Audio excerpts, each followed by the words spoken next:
Okay. Welcome రేపు అయితే పని ఏం చెప్పింది welcome to centre for social dialogue అండి. తిరుగుతుందా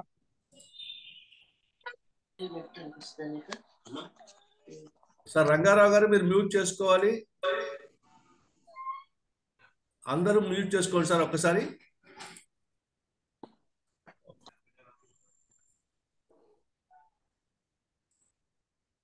సార్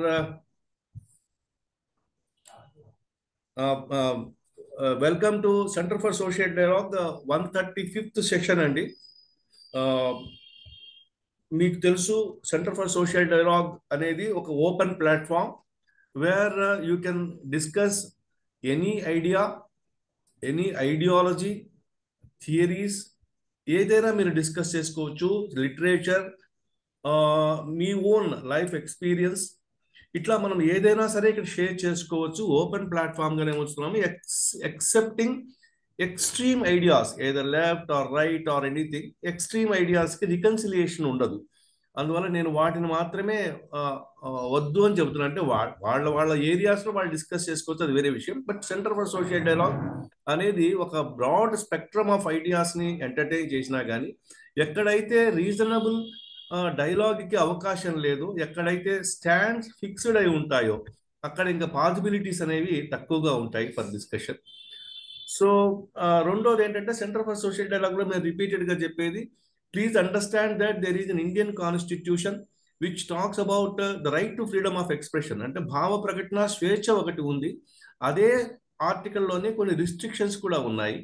ఆ రిస్ట్రిక్షన్స్ బేస్డ్గా అనేక చట్టాలు కూడా వచ్చాయి. అంటే మన భాష, మన ఎక్స్ప్రెషన్ అనేది సోషల్ యానిమాసిటీని పెంచడానికి కానీ, పబ్లిక్లో ఒక రకమైనటువంటి డిస్రప్షన్ రావడానికి కానీ వీలు కాకుండా చూసుకోవాలి. ఈ రెండు రిస్ట్రిక్షన్ తప్ప మేము ప్రత్యేకంగా ఏది సెంటర్ ఫర్ సోషల్ డైలాగ్ చెప్పట్లేదు. ఇక ఇవాళ మనము రాణి శివశంకర్ శర్మ గారు మనకు దాదాపు this is I think the third lecture is giving to centre for social dialogue. Centre for social డైలాగ్లో గతంలో కూడా వారు మాట్లాడారు. ఇవాళ రాణి శివశంకర్ శర్మ గారిని నేను decolonizing the mind, what it is అనేటువంటి సబ్జెక్ట్ మీద మాట్లాడమని ఇన్వైట్ చేశారు. అంటే ఈ వలసవాద ప్రభావం అనేది దాని నుంచి ఆలోచన ఎలా విముక్తికి చేరుకోవాలి అంటే ఈ మాట వెనక ఒక 2-3 ఏరియాస్ నేను క్లారిఫై చేయాలి as the person who is initiating the discussion. అంటే ఈ డీకాలనైజింగ్ ద మైండ్ అనేటువంటి కాన్సెప్ట్ ఇవాళ కొత్తగా ఉన్నది కాదు.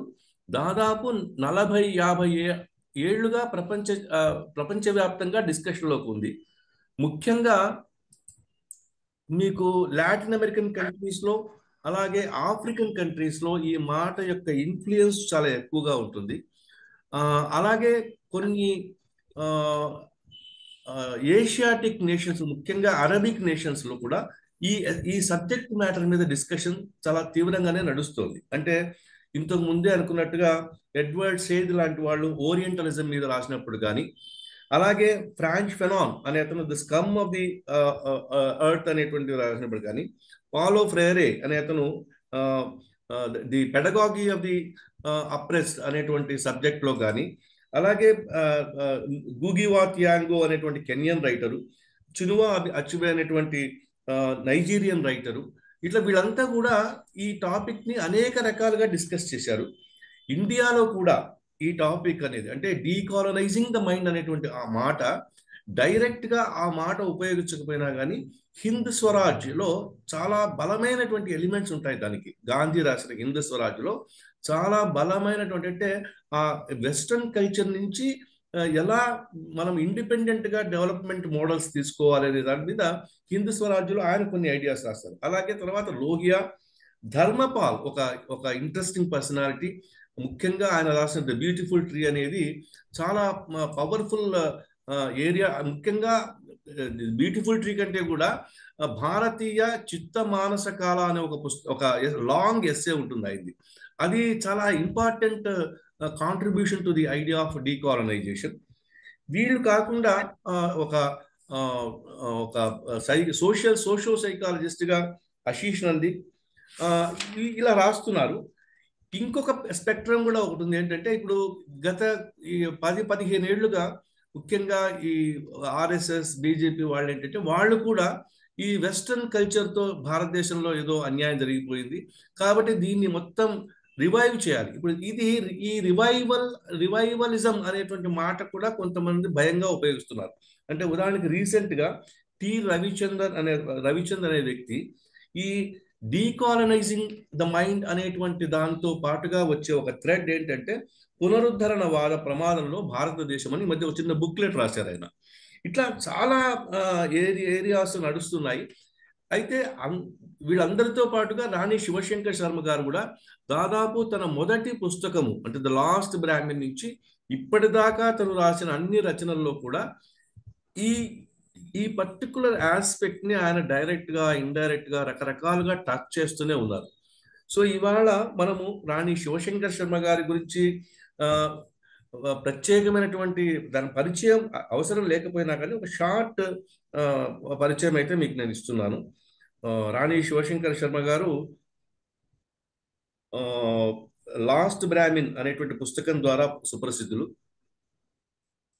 అలాగే ఈ పుస్తకం కన్నడ సంస్కృత భాషలో ఇంగ్లీషు కన్నడ సంస్కృత భాషల్లో కూడా అనువాదమైంది. ఆ తర్వాత భారతీయ సంస్కృతిపై వలసవాద ప్రభావం దీనిలో చర్చించబడింది. హిందుత్వపై పాశ్చాత్య ప్రభావం వినియోగించబడింది. రాణి శివశంకర్ శర్మ కథలు, నవలలు, వ్యాసాలు, కవిత్వం మొదలైన వివిధ ప్రక్రియల్లో రచనలు చేశారు. తత్వశాస్త్రం, సాహిత్యంకు సంబంధించిన గ్రంథాలు రచించారు. అనేక ఉపన్యాసాలు ఇచ్చారు. రాజకీయాలు, సంస్కృతి, కాంటెంపరీ విషయాలపై తాత్విక విశ్లేషణతో వీడియోలు చేస్తున్నారు. ఈయన రచనలు ద లాస్ట్ బ్రాహ్మిన్, ఊరువాడ, శంకర కవిత, గ్రహాంతరవాసి, నవల, పురాణ వేదం, అమెరికనిజం, శకుంతలం, సనాతనం, ఎ రాడికల్ ఇన్సైట్ ఇలాంటి పుస్తకాలు అనేక ఉన్నాయి. సో ఇప్పుడు 6:12 అవుతుందండి. రాణి శివశంకర్ గారు now you have a full time of 45 minutes to 50 minutes. Then we will discuss the subject matter. Welcome, Rani Shivashankar sir. Thank you.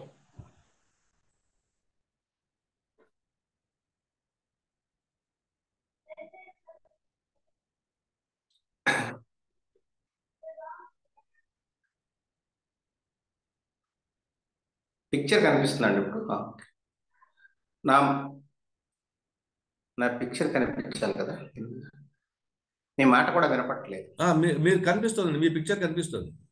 కనిపిస్తుంది, మాట్లాడచ్చా? నాకు కనపడదా? అంతేనా? అదే కొంచెం ఏదో డిస్టర్బ్డ్ గా ఉంది, బట్ కనిపిస్తుంది. మాట్లాడమంటారా? Please go head. అంటే నా పిక్చర్ నాకు కనపడట్లేదు, మీకు కనపడుతుందేమో. కనపడుతుంది. ఇలా మాట్లాడేయచ్చా? మాట్లాడేయండి. ఇప్పుడు ఈ మధ్య అంటే ఆర్ఎస్ఎస్ హిందుత్వ గురించి కూడా ఆయన చెప్పారు. రామ్ మాధవ్ కూడా నాన్ వెస్ట్ అని మాట్లాడడం మొదలుపెట్టాడు. అంటే ఒక రకంగా పాశ్చాత్య సంబంధం లేనటువంటి ఆలోచన ధార గురించిన ఒక పుస్తకం రాశాడు. ఇట్లా ముఖ్యంగా హిందుత్వవాదులు ఈ పాశ్చాత్యాన్ని విమర్శించటము అనేది మొదలైంది. అది ఎప్పటి నుంచో ఉంది కూడా. అయితే అసలు విషయము మనకి గుగి లాంటి వాళ్ళు, కమ్యూనిస్టులు కూడా మరి అంటే ఆయన కమ్యూనిస్ట్ అని చెప్పుకుంటారు. ఆయన రాసినటువంటి పుస్తకము ది కల్నైజింగ్ ద మైండ్ అనేది చాలా ఫేమస్ అది. అయితే విషయం ఏంటంటే, అయితే దాన్ని పెద్దగా కమ్యూనిస్టులు ప్రచారంలో పెట్టలేదు. అంటే ఆయన పోరాటాల గురించి మామూలు కమ్యూనిస్టు ఆర్థిక లేకపోతే ఇతర పోరాటాల గురించి మాట్లాడారు. గుగి మనకి ఇండియాకి వచ్చారు, మన విరసం వాళ్ళు ఆయన తీసుకొచ్చారు, ఆయన మాట్లాడారు, అంతా జరిగింది. కానీ ఆయన ఇతర పుస్తకాలు, ముఖ్యంగా కొన్ని అనువాదాలు కూడా జరిగాయి తెలుగులో. ఆయన నవలలు అనువాదం జరిగాయి, కానీ ముఖ్యంగా కల్నైజింగ్ ద మైండ్ అనేది అనువాదం కాలేదు. అది దాన్ని పెద్దగా వీళ్ళు పైకెత్తింది కూడా లేదు. ఆయన దానిలో ఇంగ్లీషు భాష నుంచి మనం మాతృభాషలోనే రచనలు చేయాలనేది ప్రధానంగా తీసుకొచ్చాడు. ఆయన గికుయులో రాస్తానంటూ మొదలుపెట్టాడు. ఆయన అంటే గికుయు అంటే వాళ్ళ లాంగ్వేజ్, ఆ లాంగ్వేజ్లో రాయాలి, ఎందుకంటే ఆడియన్స్ మారిపోతారు, కల్చర్కి లాంగ్వేజ్కి సంబంధం ఉంది, అంటే భాష సంస్కృతి విడదీరాయనమని ఆయన భావించాడు. అందుకని భాషా సంస్కృతి విడదీయరానివి కనుక మన భాషలో మనం రాయాలి, రాసినప్పుడు మనం దాంట్లో ప్రతిబింబిస్తామని ఆయన భావించాడు. ఇంకోటి అంటే ఈ మనం అనేది సామాజికంగా ఒక ప్రాంతము స్థలముతో ముడిపడి ఉంటుందని, నేటివిటీతో ఈ భావాలు కమ్యూనిటీలో బలంగా ఉంటాయని మనము చెప్పలేము. ఎందుకంటే కమ్యూనిస్టులు ఒక యూనివర్సల్ దృక్పథాన్ని వ్యక్తం చేస్తూ ఉంటారు. అంటే యూనివర్సలిజం అంటే ఈ నేటివిటీకి మరీ ప్రాధాన్యత కనుక ఇచ్చినట్లయితే ఈ యూనివర్సలిజం అంటే విశ్వ కార్మికులు అనే భావనకి దెబ్బతగుతుందని వాళ్ళు భావించి ఉంటారు. ఈ భావాలు ఒక రకంగా కొత్తగా మనకి వచ్చినవి. ఇవి వీటి మీద విమర్శ కూడా వచ్చింది. ఆయన హిస్టారికల్ గా మాట్లాడట్లేదు, అంటే హిస్టరీ అనే పదానికి కమ్యూనిస్టులు చాలా ఇంపార్టెన్స్ ఇస్తారు. హిస్టారికల్ గా మాట్లాడట్లేదు, ఒక కల్చరల్ పద్ధతిలో మాట్లాడుతున్నాడు. అలాగే ఒక స్థిరమైన కల్చర్ ఒకటి ఉందన్నట్టు మాట్లాడుతున్నాడు. అంటే మా కల్చరు, దాన్ని మా భాష అది ప్రతిబింబిస్తుంది. ఈ మాటల్లో ఒక స్థిరత్వము లేకపోతే మార్పు, డైలెక్టికల్ చేంజ్ అనేది కనపట్టలేదు అని కొంతమంది విమర్శించిన వాళ్ళు ఉన్నారు. అయితే నేను గుగి నుంచి కాకుండా నా అనుభవం నుంచి ఎక్కువగా ఈ డీకాలనైజింగ్ చేరుకున్నాను. అయితే ఈ డీకాలనైజింగ్ ద మైండ్ అనేది చాలా ఆలస్యంగా ఈ పుస్తకాన్ని నేను చూశాను, లాస్ట్ బ్రాహ్మణ్ రాసిన తర్వాత. అయితే లాస్ట్ బ్రాహ్మణ్ నా అనుభవాల, అది ఒక రచన అంటే నా అనుభవాల నుంచి వచ్చింది. నేను గ్రహించింది ఏంటంటే ఇక్కడ నా జీవితం నుంచి నేను చూసినప్పుడు అప్పుడు హిందుత్వం మీద క్వశ్చన్ వచ్చింది. హిందుత్వ లేకపోతే ఆర్ఎస్ఎస్ ఇవన్నీ నెమ్మదిగా అప్పటికే బలం పుంజుకుంటున్నాయి 2000 సంవత్సరాల నాటికే. అప్పటికే ఈ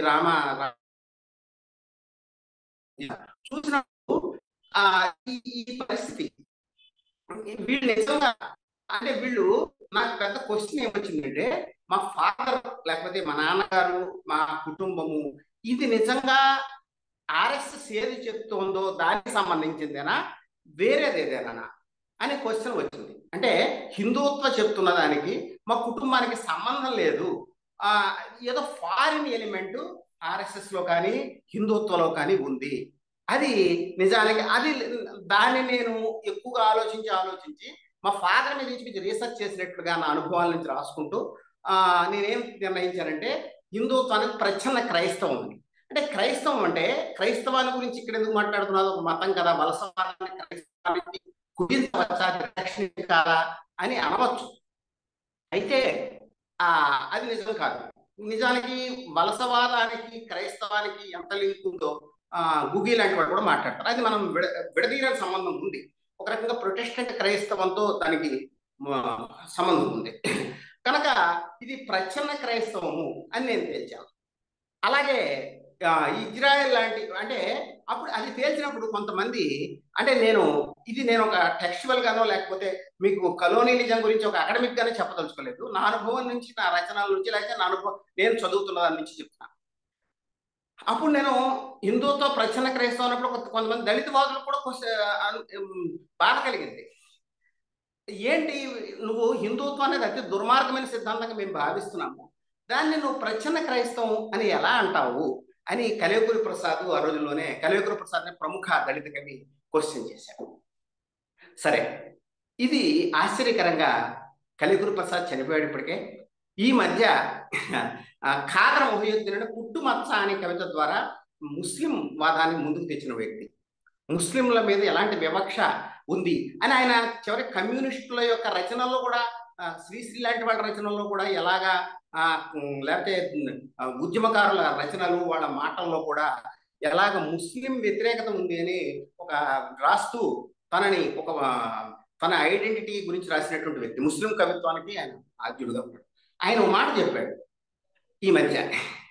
కలేకూరి ప్రసాద్ నాతో మాట అన్నాడు, అదేంటంటే అబ్రహాంకి 2 భార్యలు ఉన్నారు, మీరు సవతి తల్లి బిడ్డలని అని అంటారు అని. ఇది చాలా మంది క్రిస్టియన్స్ అంటాం నేను అడుగుతున్నాను. అయితే ఈ కథలు అలా ఉంచి ఇజ్రాయెల్ సమస్యని ఇప్పుడు మనం చూస్తున్నాం. నేను అనేది అకాడమిక్ గా చూడద్దు, హిస్టరీని మనం వర్తమానంలో చూద్దాం, మన లైఫ్లో నుంచి చూద్దాం, మా యొక్క లైఫ్లో నుంచి, లేకపోతే ప్రస్తుతం జరుగుతున్న దాని నుంచి చూద్దాం.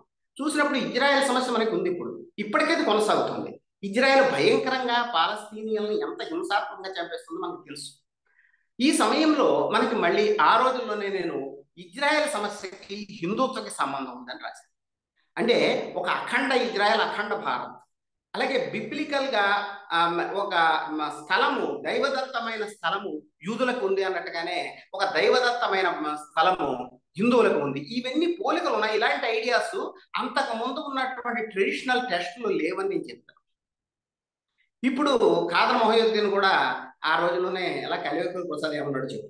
అంటే ఇది ఆయన అలా చెప్పడమే కాదు, ఈనాడు ఇజ్రాయెల్ సమస్య వచ్చినప్పుడు క్రిస్టియన్స్ అందరూ చాలా మంది సోషల్ మీడియాలో ఎలా స్పందించారంటే ప్రో ఇజ్రాయెల్ గా స్పందించారు. ఇజ్రాయెల్ అనేది దైవదత్తము యూదులకి, వాళ్ళదే తప్పు అన్నట్టుగా, ఎవరిది గాజాలో లేకపోతే పాలస్తీనాలో ఉన్న వాళ్ళదే తప్పు. అందుకని ఈ గమనించింది ఏమిటంటే ముస్లిం వ్యతిరేకత అనేది ఒక సిద్ధాంతంగా ఇండియాలో భావించబడలేదు. అది కూడా క్రైస్తవం నుంచి క్రైస్తవంగా ప్రచ్ఛన్న క్రైస్తవంగా హిందూ ఏర్పడే క్రమంలో వచ్చింది. ఎందుకంటే దానికి ఒక చరిత్ర ఉంది. ఉదాహరణకి దయానంద సరస్వతి ఆయన ఈ వెస్ట్రన్ క్రిస్టియానిటీ నుంచి తీవ్రంగా ప్రభావితుడయ్యి బ్యాక్ టు వేదాస్ అని అన్నాడు. వేదాలకి ఇది ఎలాంటి బ్యాక్ టు బైబిల్ అనే ప్రొటెస్టెంట్ క్రైస్తవానికి ఒక నకలు లాంటి సిద్ధాంతం, బ్యాక్ టు వేదాస్. అలాగే ఆయన ఏమన్నాడు, ఈ భూమి ఆర్యుల భూమి అన్నాడు.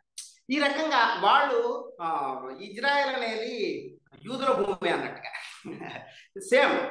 అంటే ఒక దైవదత్తమైన భూమి. ఇజ్రాయెల్ గురించి ఒక ప్రముఖ సామాజికవేత్త మాట అంటాడు, యూదులట దైవాన్ని నమ్మరట, కానీ ఇజ్రాయెల్ దైవదత్తమైన భూమిని నమ్ముతారట.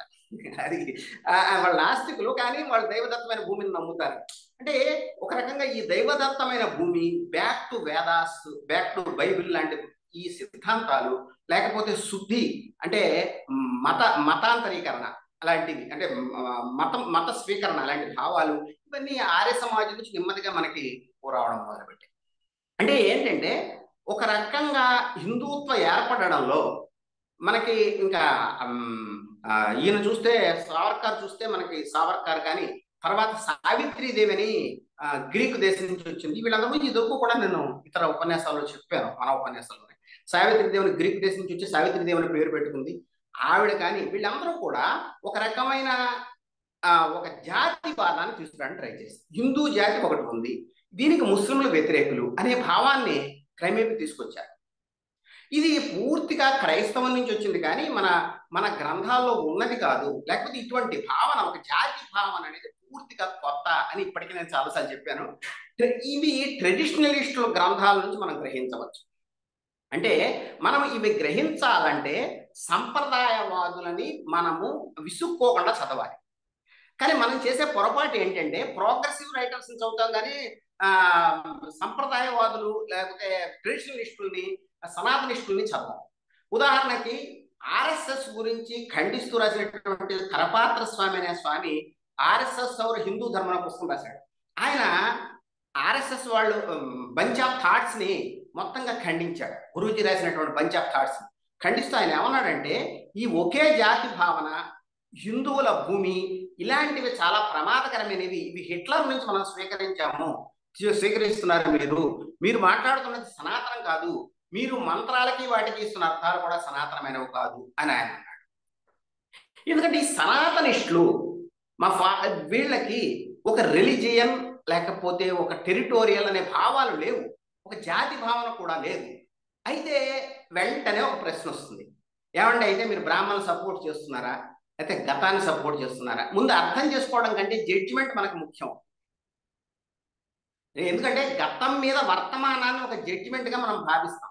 మనం ఎక్కువ కలోనియల్ ఎడ్యుకేషన్ నుంచి వచ్చాం కనుక మనము సహజ సిద్ధంగానే కొంత ప్రోగ్రెసివ్ అని, ముందు చూపు కలగలవాళ్ళం అనే నమ్మకంలో ఉంటాం. ఆ నమ్మకం ఎక్కడ పగిలిపోతుందనే భయం కూడా మనకు ఉంటుంది.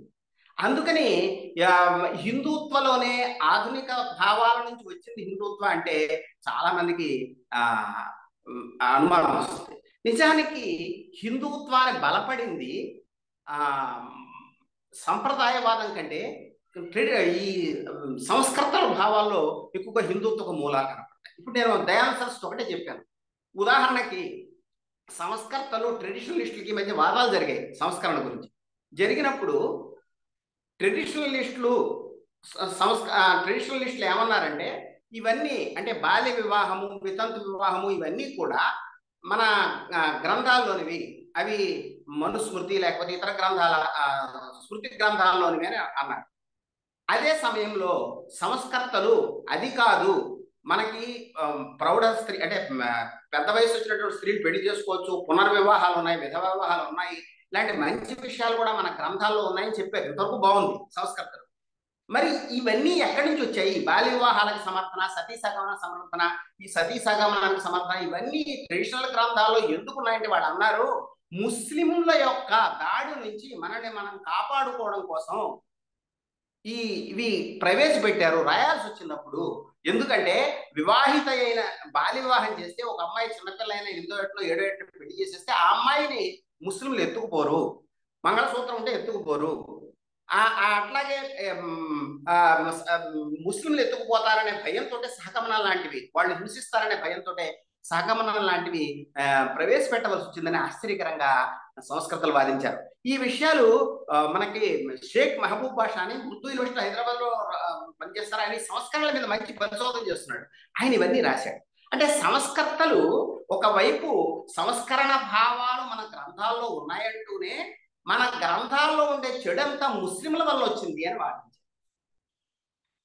కానీ ఆశ్చర్యకంగా ట్రెడిషనలిస్టులు ఏమన్నారంటే మీరు చెప్పే వాదాలన్నీ తప్పు, వాడు మంగళసూత్రం ఉంటే ఎత్తుకుపోవడం అనేది ఏం కరెక్ట్ కాదు, ఇవన్నీ తప్పు. నిజానికి మన గ్రంథాల్లో ఉన్న ఇవన్నీ ఈ విధవ వివాహాన్ని నిషేధం కానీ సహగమనం కానీ ఇవన్నీ కూడా మన గ్రంథాల్లో ఉన్నాయని వాదించారు. అదే సమయంలో సంస్కృతులు ఏమన్నారు, ఈ మన గ్రంథాల్లో ఉండే చదువు, ముఖ్యంగా సంస్కర్తలు రిఫార్మిస్టులు అన్న మాట ఏంటి, ఆధునిక చదువు చదివిన వాళ్ళు ముస్లింల యొక్క తిరని అంటే వాళ్ళ యొక్క హింస నుంచి తప్పించుకోవడం కోసమే ఇలాంటి చెడు ప్రవేశించే, చెడు కంటే ఇవి కూడా ఒక సంస్కరణలే. ఆ రోజుల్లో సతీసగమనం ఎందుకు ప్రవేశపెట్టారంటే ముస్లింలు ఎత్తుకుపోయి రేప్ చేస్తారని సతీసగమనం ప్రవేశపెట్టాల్సి వచ్చింది, ముస్లింలు ఎత్తుకుపోతారని బాల్య వివాహాలు చేయాల్సి వచ్చింది అని వీళ్ళు మాట్లాడారు సంస్కర్తలు. నేను అప్పుడు ఒక మిత్రుడితో చెప్తే ఏదో ఆ సందర్భంలో మాట్లాడారండి, అన్నీ చెప్పలేరు కదా, కుటుంబంలో ఎంతో హింస ఉండేది, అవన్నీ చెప్పలేరు కదా పైకంటే. మా మిత్రుడిని అడిగాను, షేక్ మహబూబ్ బాషా అడిగితే ఇది బట్టకాల్చి వేయడమేనయ్యా, ఎందుకు మాట్లాడారు, అవన్నీ మాట్లాడారు. అవన్నీ మాట్లాడుతూనే ముస్లింల గురించి వ్యతిరేకంగా ముఖ్యంగా సంస్కర్తలు మాట్లాడారు. ఎందుకు సంస్కర్తలు ప్రోగ్రెసివ్ భావాలు కలిగిన వాళ్ళు ముస్లింలకు వ్యతిరేకంగా, ముస్లింలు ప్రమాదకరమైన వాళ్ళు, మన గ్రంథాల్లోకి ఇంత దుర్మార్గం ప్రవేశించడానికి ముస్లింలే కారణం అని ఎందుకని ఒక రిఫార్మిస్ట్, ఒక సంస్కర్తలు మాట్లాడారు. ఇది చాలా ఆశ్చర్యం. ఎందుకంటే వాళ్ళు ఆధునిక విద్యలో, మన ఆధునిక విద్యలోనే మొట్టమొదటిసారిగా ముస్లిం వ్యతిరేకత ప్రవేశించింది. అంత క్రితం మనకి ఇటువంటి దృక్పథం లేదు. ఎందుకంటే ఒక హిస్టారికల్ దృక్పథంగా ఒక ముస్లిం వ్యతిరేకతని వీళ్ళు ఇంగ్లీష్ వాళ్ళు ప్రవేశపెట్టారు. ఇప్పుడు మీరు మళ్ళీ ఇజ్రాయెల్ దగ్గరికి వెళ్తాం, వర్తమాన కథలోకి. ఇజ్రాయెల్ ఏర్పాటుని అంబేద్కర్ సపోర్ట్ చేశాడు.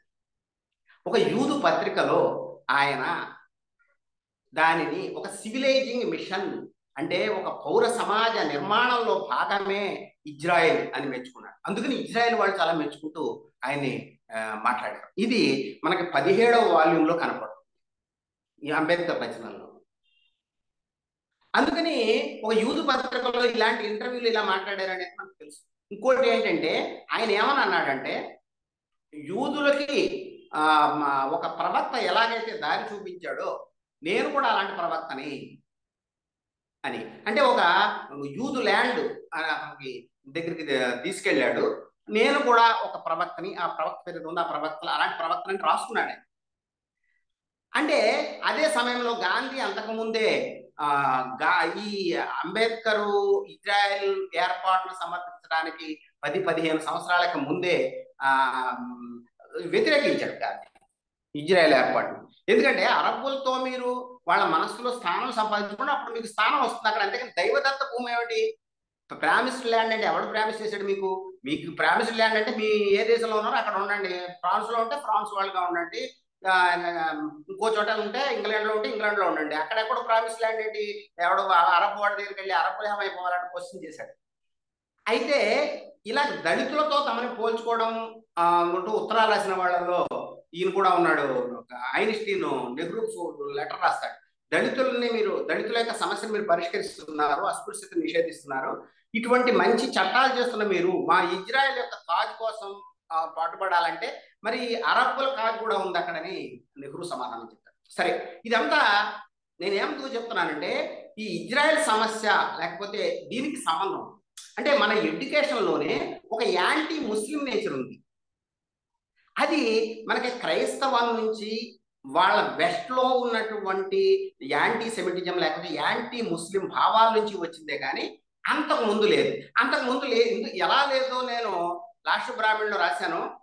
23వ శృంగేరి పీఠాధిపతి టిప్పు సుల్తాన్ని చాలా సపోర్ట్ చేస్తాడు.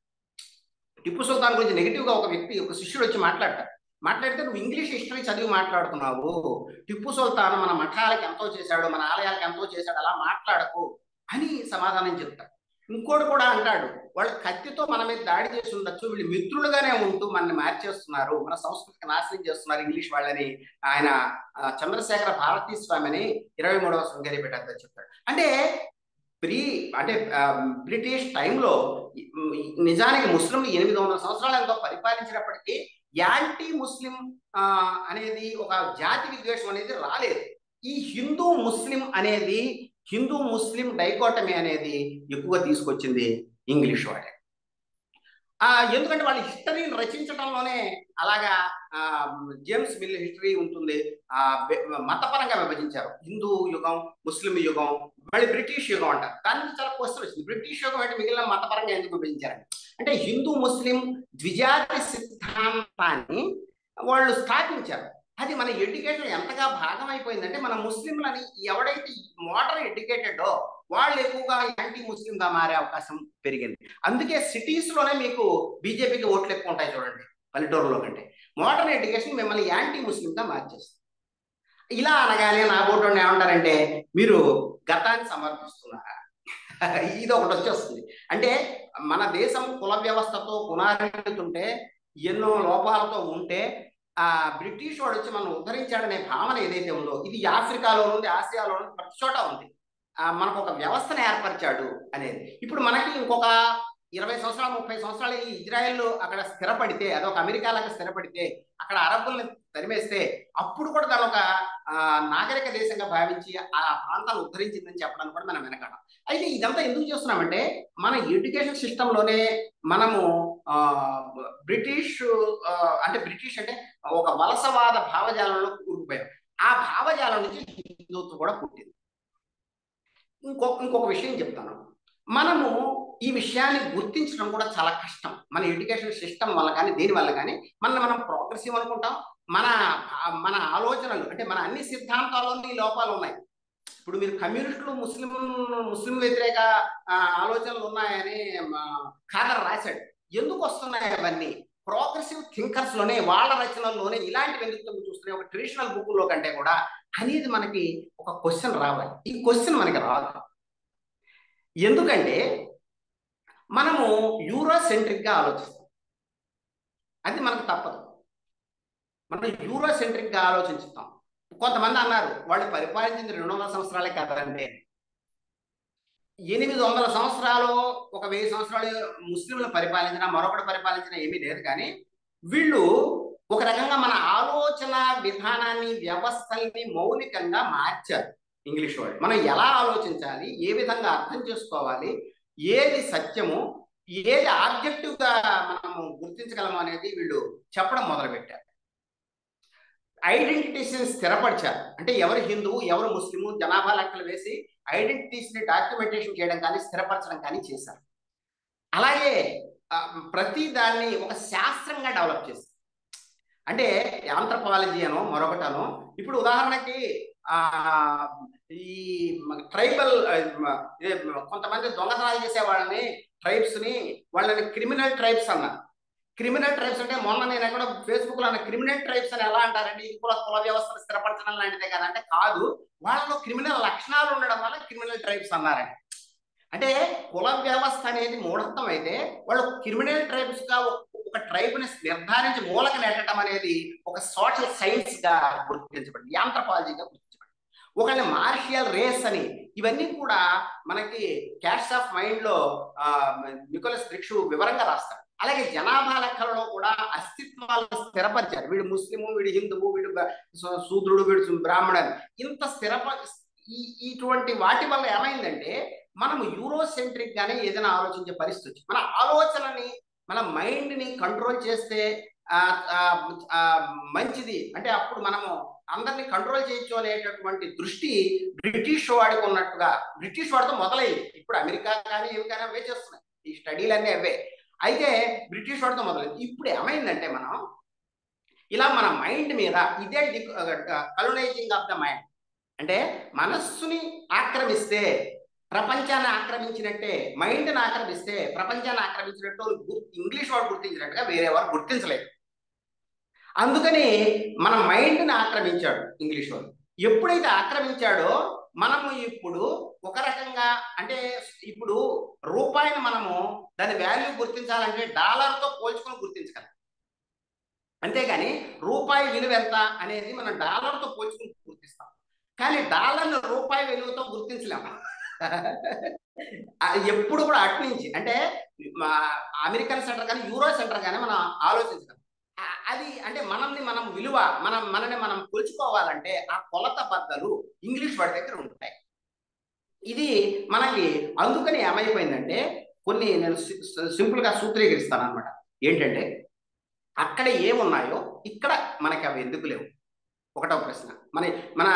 మన ఆలోచించే విధానం. నేనేమి ఈ సిద్ధాంతాల గురించి చెప్పట్లే, ఈ సిద్ధాంతాల వెనక ఎలాగ కలోనైజేషన్ జరిగింది అని చెప్పడానికి నేను కొన్ని సూత్రీకరణ చేశాను. అక్కడ ఏముందో ఇక్కడ అది ఎందుకు లేదు. అక్కడ కుర్చీలు ఉన్నాయి, మన ఇంట్లో కుర్చీలు ఎందుకు లేవు.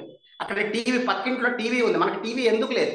ఇది ఒక క్వశ్చన్. అంటే యూరోప్లో ఏదైతే ఉందో అది మనకి ఎందుకు లేదు అనేది ఒక ప్రశ్న. రెండు, యూరోప్లో ఏవి లేవో అవి ఇక్కడ ఎందుకు ఉన్నాయి, రెండో ప్రశ్న. యూరోప్లో ఏవి లేవో అవి ఇక్కడ ఉండకూడదు కదా, ఇక్కడ ఎందుకు ఉన్నాయి అనేది రెండో ప్రశ్న. ఈ రెండు ప్రశ్నల గురించి ముందు చూద్దాము. మూడోది అవుతుంది, అక్కడ ఏది ఉందో ఇక్కడ అవి ఎందుకు లేవు. అక్కడ సైన్స్ ఉంది, ఇక్కడ ఎందుకు లేదు. అక్కడ మతం ఉంది, ఇక్కడ ఎందుకు లేదు. అక్కడ ఒకే దేవుడు ఉన్నాడు, ఇండియాలో ఒక దేవుడు కాకుండా 100 దేవుళ్ళలో కోట్ల దేవుళ్ళు ఎందుకు ఉన్నారు. అక్కడ కులం లేదు, ఇక్కడ ఉంది, ఎందుకు ఉంది. ఎందుకు లేవు అనేది అక్కడ ఏవైతే ఉన్నాయో అది. అక్కడ చరిత్ర ఉంది, ఇక్కడ చరిత్ర ఎందుకు లేదు, చరిత్ర రచన ఎందుకు సాగలేదు.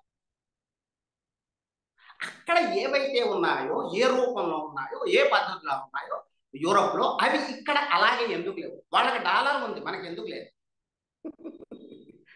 ఇది ఒక క్వశ్చన్. ఈ క్వశ్చనింగ్ ఇండియాని ఒక వెనకబడిన దేశంగా నిర్ధారించడానికి 100%. రెండు, అక్కడ లేనివి ఇక్కడ ఎందుకు ఉన్నాయి. అక్కడ మతం ఉంది కానీ కులం లేదు, ఇక్కడ కులం ఎందుకు ఉంది. అక్కడ జాతి ఉంది కానీ కులం లేదు, ఇక్కడ కులం, ఇక్కడ జాతి ఎందుకు లేదు, కులం ఎందుకు ఉంది, కులం ఎందుకు ఉంది, అక్కడ లేదు ఎందుకు ఉంది. అంటే అక్కడ లేనివి ఇక్కడ కొన్ని ఉన్నాయి. అక్కడ ఇంతమంది దేవుళ్ళు లేరు, ఇక్కడ ఎందుకు ఉన్నారు. అక్కడ ఇన్ని గ్రంథాలు లేవు, ఒకే గ్రంథం ఉంది, మనకి ఇన్ని లక్షల గ్రంథాలు ఏమిటి. అంటే యూరోప్లో ఏదైతే ఉందో అది ఇక్కడ ఎందుకు లేదు. రెండు, యూరోప్లో ఏవి లేవో అవి ఇక్కడ ఎందుకు ఉన్నాయి. మన క్వశ్చనింగ్ ఇది తప్ప ఏదీ లేదు. అందుకని కోశాంబి లాంటి వాడు, కోశాంబి ఏమంటాడంటే, మనకి శంకరాచార్య లాంటి తమ్మిని బేమి చేసేటటువంటి ఫిలాసఫర్ ఉన్నాడు కానీ ఒక అరిస్టాటిల్ లేడు. అంటే శంకరాచార్యను అరిస్టాటిల్ ప్రామాణికంగా, అంటే యూరోప్ ప్రామాణికంగా నిర్ణయించాలి, కొలవాలి. అక్కడ స్కేల్ అది ఇలా తలకిందులు ఇంకోటి క్వశ్చన్ చేయొచ్చు. మనకి యూరోప్లో అరిస్టాటిల్ లాంటి ఫిలాసఫర్ ఉన్నాడు కానీ శంకరాచార్య లాంటి వాడు ఎందుకు లేడు అని క్వశ్చన్ మీనింగ్లెస్ గా కనపడుతుంది. ఇటు నుంచి అటు క్వశ్చన్ చేయడం కుదరదు, అటు నుంచి ఇటే క్వశ్చన్. అందుకని యూరో సెంట్రిక్ గా ఆలోచిస్తాం కనుక మనం మన ప్రతి ఆలోచన కూడా అంతే ఉంటుంది. అయితే మీరు ఇలా ప్రశ్నిస్తున్నారు, మన దగ్గర అంతా మంచిగా ఉందా అండి అని వెంటనే వచ్చేస్తుంది. అయితే ఇక్కడ ఉన్న చెడు అంతా కూడా గతం యొక్క ప్రతిఫలనం తప్ప మరేది లేదు అని కూడా అంటారు వీళ్ళు. ఎందుకంటే మనము యూరోసెంట్రిక్ గా ఆలోచిస్తాం కనుక మంచి ఉంటే అదంతా యూరోప్ నుంచి రావాలి, చెడంతా ఇక్కడ దయ ఉండాలి. అయితే ఏది మంచి ఏది చెడు అనేది కూడా యూరోప్ నిర్ధారిస్తుంది. అంటే చరిత్ర లేకపోవడం అనేది, చరిత్ర దృష్టి లేకపోవడం అనేది మన లోపం ఉంటుంది. చరిత్ర దృష్టి అంటే ఏమిటండి? అసలు చరిత్ర దృష్టినే మనం ఎందుకు ప్రశ్నించకూడదు? చరిత్ర లేకపోతే మరొకటి ఏదో ఉంటుంది, ఉన్నదేదో ఉంది కదా. ఇక్కడ రచనలు ఉన్నాయి, ఇక్కడ సాహిత్యం ఉంది, ఇక్కడ ఉన్నదేదో ఉంది కదా. సైన్స్ ఎందుకు? ఇప్పుడు సైన్స్ అంటే టెక్నాలజీ లేదని, సైన్స్ లేదని అనలేదు. సైన్స్ ఒక టైంలో కాకపోతే ఒక టైంలోనే ఉంది, అనువాదమైంది, విదేశాలకు వెళ్ళింది. ఇప్పుడు వాళ్ళకి టెక్నాలజీ ఉంది, మనకి ఎందుకు లేదు? వెంటనే మనకి ఈ ప్రశ్నల నుంచి ఎలా హిందుత్వం రూపొందిందో మీకు కొంచెం చెప్తాం. మనకి సైన్స్ లేకపోవడం ఏంటండి? ఉందండి, పురాణాల్లో సైన్స్ ఉంది, విమానాలు ఉన్నాయి అని చెప్పుకోవాల్సి వచ్చింది. ఇప్పుడు దయానంద సరస్వతి మొదలెట్టాడు అది మొట్టమొదట. మన కరెంట్ ఉంది, అన్నీ కూడా మన పురాణాల్లో ఉన్నాయన్నాడు. ఇలా అంటే అక్కడ ఉన్నది ఇక్కడ ఎందుకు లేదు అనే ప్రశ్నను ఎదుర్కోవడానికి అక్కడ ఉన్నది ఇక్కడ ఉంది అని చెప్పుకోవడం హిందుత్వం చేయాల్సి వచ్చింది. అంటే అక్కడ సైన్స్ ఉంది, మాకు సైన్స్ ఉంది. అక్కడ చరిత్ర ఉంది, ఇక్కడ కూడా ఉంది. రాముడు చరిత్ర పురుషుడు, పురాణ పురుషుడు కాదు.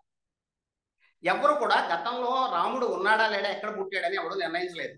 అదంత ఇంపార్టెంట్ కాదు. ఇక్కడ పుట్టాడంటే నమ్మారు అంతే, ఆధారాల కోసం వెతకలేదు.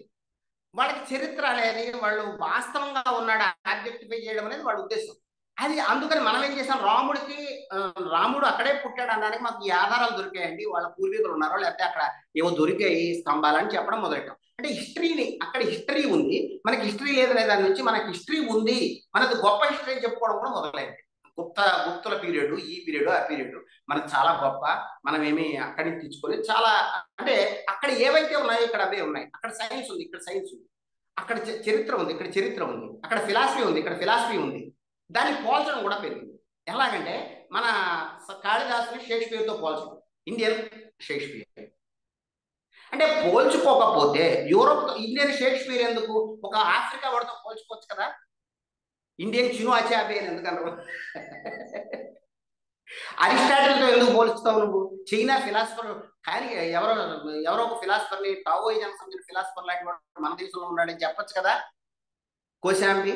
అందుకని కమ్యూనిస్టులు కూడా అందరూ కూడా ఒక రకమైన కలోనైజల్ మైండ్, అంటే యూరోప్ని స్కేల్గా తీసుకుని అక్కడ ఏదైతే ఉందో ఇక్కడ అది ఉంది, అక్కడ ఏది లేదో ఇక్కడ అది లేదు అని చెప్పుకుంటూ బతకాల్సిన పరిస్థితిలోకి నెట్టివేయబడ్డారు. అంటే ఇది ప్రమాణంగా, తప్పనిసరిగా ప్రమాణంగా మారింది. అయితే యూరోప్ను క్వశ్చన్ చేయడం అనేది అయితే యూరోప్ను క్వశ్చన్ చేయడం అనేది ప్రగతిని క్వశ్చన్ చేయడము అనేది కూడా వచ్చేసింది. దాంతో యూరోప్ నువ్వు ఏం క్వశ్చన్ చేయాలి? అక్కడ ఉన్నవన్నీ గొప్పవని ఎలా అంటావు? ఉదాహరణకి వాళ్ళు రెడ్ ఇండియన్స్ని ఊచకోత కోసారు. వాళ్ళు ఒక అణ్వస్త్రాన్ని కనుగొన్నారు. మనం కత్తులతో పొడుచుకుంటాం. వాళ్ళ అణ్వస్త్రాన్ని కనుగొని ఒక దేశం మీద బాంబు వేసేటికి కోట్ల మంది చనిపోయారు. తర్వాత ఏమిటి, వాళ్ళు రేడియేషన్తో బాధపడ్డారు. అదంతా ప్రోగ్రెస్, లేకపోతే సైంటిఫిక్ ప్రోగ్రెస్ లో భాగంగా జరిగింది. ఇండియాలో కులం కానీ, ఇక్కడ ఉన్నవి కానీ, ఇక్కడ దుర్మార్గాలు కానీ ఏ ప్రోగ్రెస్ లేదు. అంటే దుర్మార్గం కూడా కొంత ప్రోగ్రెసివ్ గా ఉండాలనే భావన ఉంది. ఇది మన హిట్లర్ దగ్గరికి వెళ్ళాలి. హిట్లర్ని చూపు చూడకూడదు. అంటే హిట్లర్, మార్క్స్ వీళ్ళందరూ ఒక రకమైన థింకర్సే. హిట్లర్ కూడా థింకర్. హిట్లర్ ఇండియా గురించి ఒక మాట అన్నాడు, ఇండియా అనేది యూరోప్ యొక్క అధీనంలో ఉండడం మంచిది, ఎందుకంటే యూరోపియన్స్ కల్చరల్ గా సుపీరియర్, వాళ్ళు ఆర్యులు అన్నాడు. ఆర్యులు అని మార్క్స్ అనకపోయినా ఇండియన్ కల్చర్ అనేది చాలా తక్కువ కల్చర్ అనేసి మార్క్స్ కూడా అన్నాడు. ఎన్నో వైరుధ్యాలతో కూడుకుని ఉంటుంది. వాళ్ళు ప్రకృతిని పూజిస్తూ బతుకుతారు, జంతువులను పూజిస్తారు. మనిషి ఆ జంతు పూజ అనేది మనిషిని దిగజారుస్తోంది, వాళ్ళ ఉన్నత స్థితిలో నిలపలేకపోతుంది. వాళ్ళని ప్రకృతి పైన సార్వభౌముడైన మనిషిని ప్రకృతి స్థాయికి దిగజారుస్తోందని మార్క్స్ అంటారు. అలాగే వైరుధ్యాలతో కూడుకుని ఉంది ఈ భారతీయ సమాజం. అందుకని ఒక రకంగా చెప్పాలంటే మనము మూడవ ప్రశ్న, ఈ ప్రశ్న పైకి అడగరు కానీ మూడవ ప్రశ్న ఇది, యూరోప్ ప్రపంచాన్నంతా ఆక్రమించింది, మనం ఎందుకు ఆక్రమించాలి? యూరోప్ కొన్ని జాతులను నిర్మూలించింది, మనం ఎందుకు నిర్మూలించకపోయాం? మనము ఒక రకమైన బలహీనమైన స్థితిలో ఎందుకు నిలిచిపోయాము? యూరోపియన్స్ మాంసం తినడం వల్ల బలంగా ఉన్నారని, వాళ్ళలా తయారు కావాలని గాంధీ మాంసం తినడం మొదలెడతారు. దాని తర్వాత కౌంటర్ అవుతాడు. అసలు యూరోపియన్ కల్చరు, అది వ్యాపార కల్చరు, అది ఆ నాగరికతనే క్వశ్చన్ చేసిన వాడు ఒక గాంధీ ఒకటి. కనుక ఆ క్వశ్చనింగ్ నుంచి ఆయన మాంసం తర్వాత వాళ్ళు మాంసం తినంత మాత్రాన బలం అనే ఒక రకమైనటువంటి దృష్టి తర్వాత గాంధీ పెడతాడు. అయితే విషయం ఏమిటంటే, మనం యూరోపియన్ల ప్రపంచాన్ని ఎందుకు జయించలేకపోయామనే భావన ఏదో మనలో ఉంది. దాని నుంచి హిందుత్వం. మార్క్స్ కూడా అన్నాడు, దారిన పోయే ప్రతి వాడు ఈ భారతదేశాన్ని జయించిన వాడే, మరొకళ్ళు జయిస్తే పోయేదేముందంటాడు. ఎందుకంటే భారత ఖండం అనేది నిరంతర ఓటమికి గురైన ఖండం, యూరోప్ అనేది విజేత. అందుకని మనం విజేతలుగా ఎందుకు లేము అనే క్వశ్చన్ నుంచి ఒక రకంగా హిందుత్వం అనేది మనకి ఒక ఉత్తేజాన్ని ఇస్తుంది. అయితే దీనికి భిన్నంగా మనం ప్రశ్నించుకోవచ్చు, మనకు అలాంటి టెక్నాలజీ ఎందుకు, మనం అలాగే ఎందుకు బతకాలి, మనం ప్రపంచానికి కంట్రిబ్యూషన్ ఏమి చేయలేదని ఎందుకు అనుకుంటున్నాం, మనం జీరోను కనుగొన్నా, ఏవో కనుగొన్నది కనుగొన్నాము, అటువంటి టెక్నాలజీని మనమే కనుగొనాలని ఏముంది, అసలు అటువంటి టెక్నాలజీ తప్పనిసరిగా మంచి చేస్తుందని ఉదాహరణ ఏముంది, ఇలాంటి క్వశ్చన్స్ వేసి. కానీ అటువంటి క్వశ్చన్స్ వేయడానికి కష్టం. ఎందుకంటే మనము దానికి డీకొలనైజ్ అవ్వాలి. డీకొలనైజ్ అంటే ప్రీకొలనైజ్ అవ్వడం అని ఒక ఆయన అడిగాడు. అంటే నేను డీకొలనైజ్ అవ్వాలి అని అన్న వెంటనే ఒక రిగ్రెసివ్, అంటే ప్రగతి వ్యతిరేకంగా మారిపోతాం. యూరోప్లో ఉన్నదంతా ఎందుకు ఉండాలి, యూరోపే ఎందుకు ప్రమాణం కావాలి నేను క్వశ్చన్ చేస్తే నేను రిగ్రెసివ్గా మారిపోతాను. అది నిజానికి హిందుత్వవాదులకు కూడా ఇష్టం ఉండదు. హిందుత్వవాదుల లోపల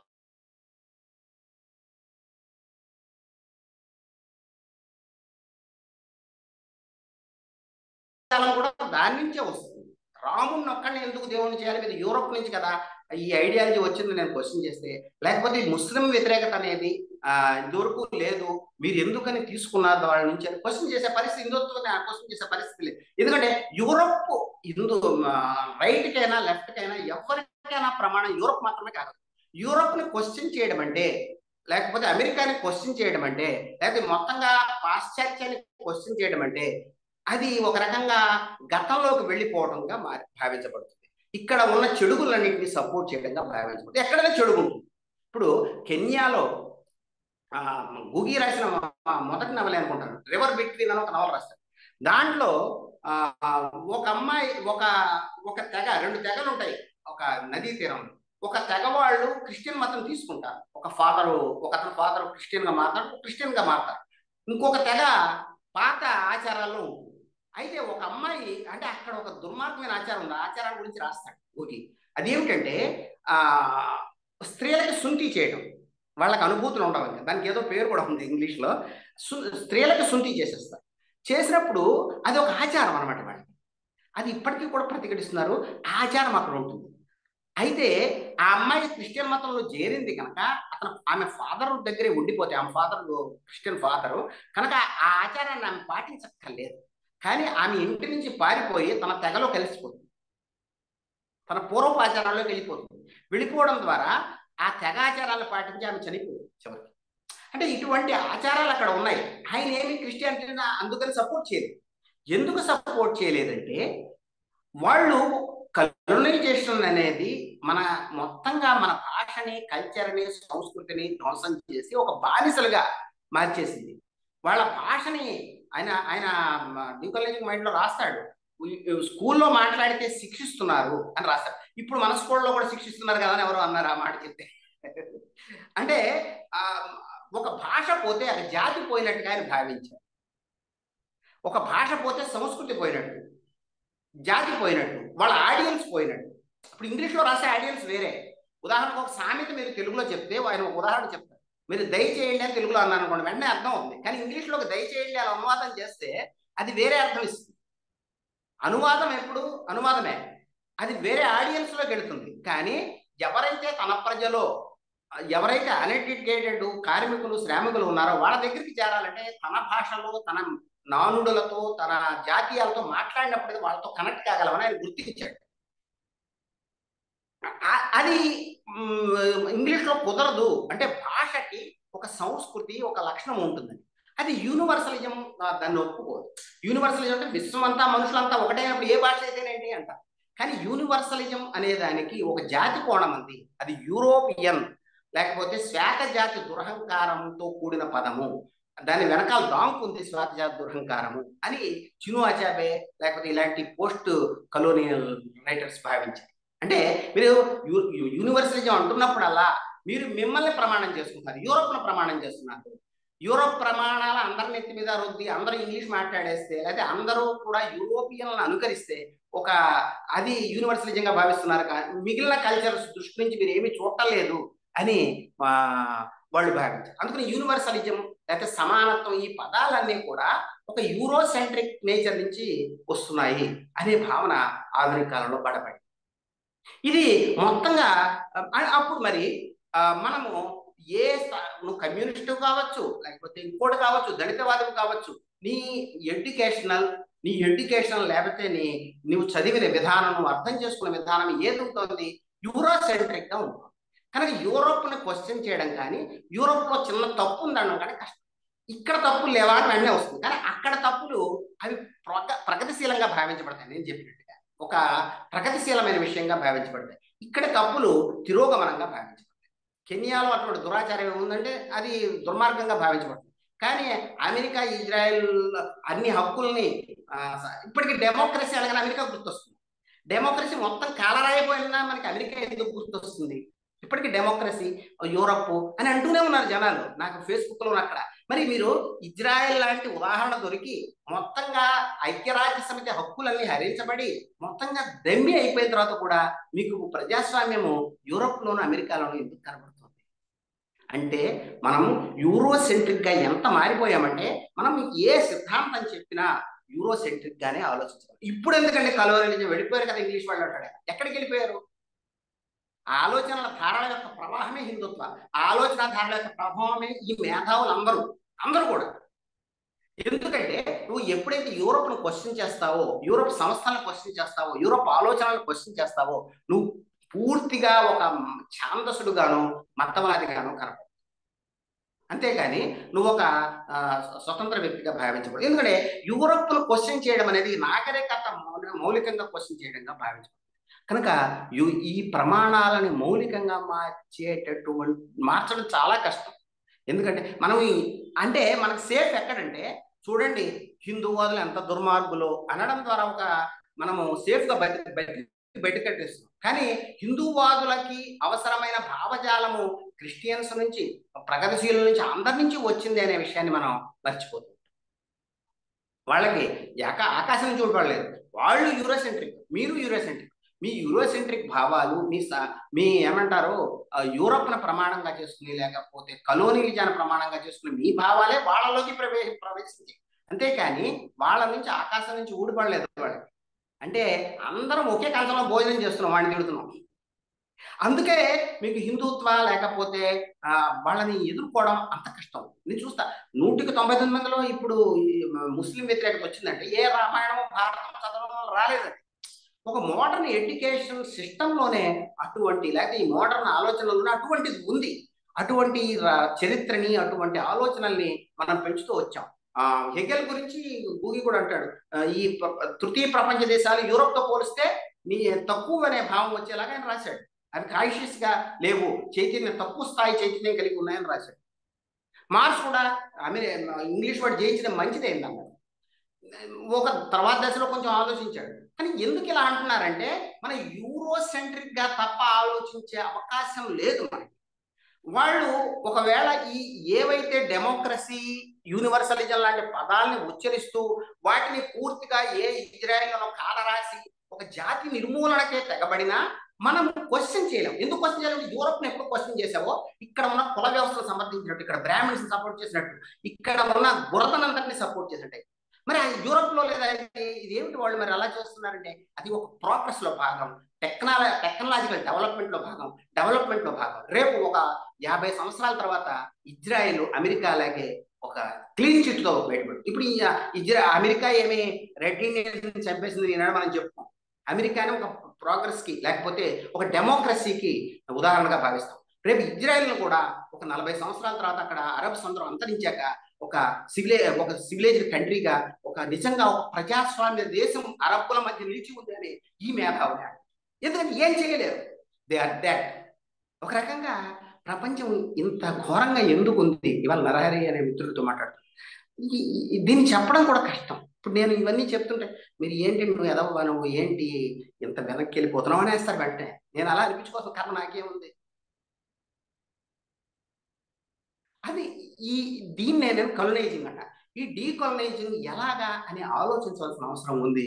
దానికి నా దగ్గర సులభమైన సమాధానం లేదు, ఎందుకంటే అందరూ కలనైజ్ అయ్యారు కనుక దీనికి సమాధానం లేదు నేను భావిస్తున్నాను.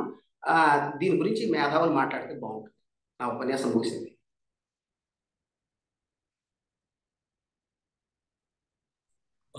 థ్యాంక్ యూ శర్మ గారు. అంటే ఎక్కువసేపు మాట్లాడానా, ఎంత మాట్లాడామో తెలియదు.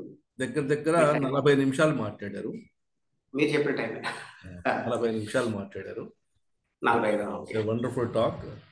నేను ఇంతకు ముందు బిగినింగ్ లో ఇంట్రడక్షన్ లో చెప్పినట్టుగానే యూరోసెంట్రిక్ అనేటువంటి మాట, అంటే ఇటు తమాషా ఏంటంటే ఇప్పుడు యుగోస్లోవియా లాంటి కంట్రీస్ 1950s లో మెయిన్ స్ట్రీమ్ మార్క్సిజం మీద వ్యతిరేకత చూపించినప్పుడు కూడా యూరోసెంట్రిక్ అనే మాటతోనే వచ్చాయి. యూరోసెంట్రిక్, ఈ కమ్యూనిజం, ఈ మార్క్సిజం అనేది యూరోసెంట్రిక్. అయితే తమాషా ఏంటంటే చాలా చాలా నేరేటివ్స్ ఉన్నాయి దీంట్లో. ఒక్కొక్కరు ఇప్పుడు ఫ్రాన్స్ ఫనాన్ లేకపోతే పాలో ఫ్రైరీ కూడా డీకాలనైజేషన్ గురించి మాట్లాడారు. అయితే వాళ్ళ decolonisation Marxist point of view నుంచి డీకాలనైజేషన్.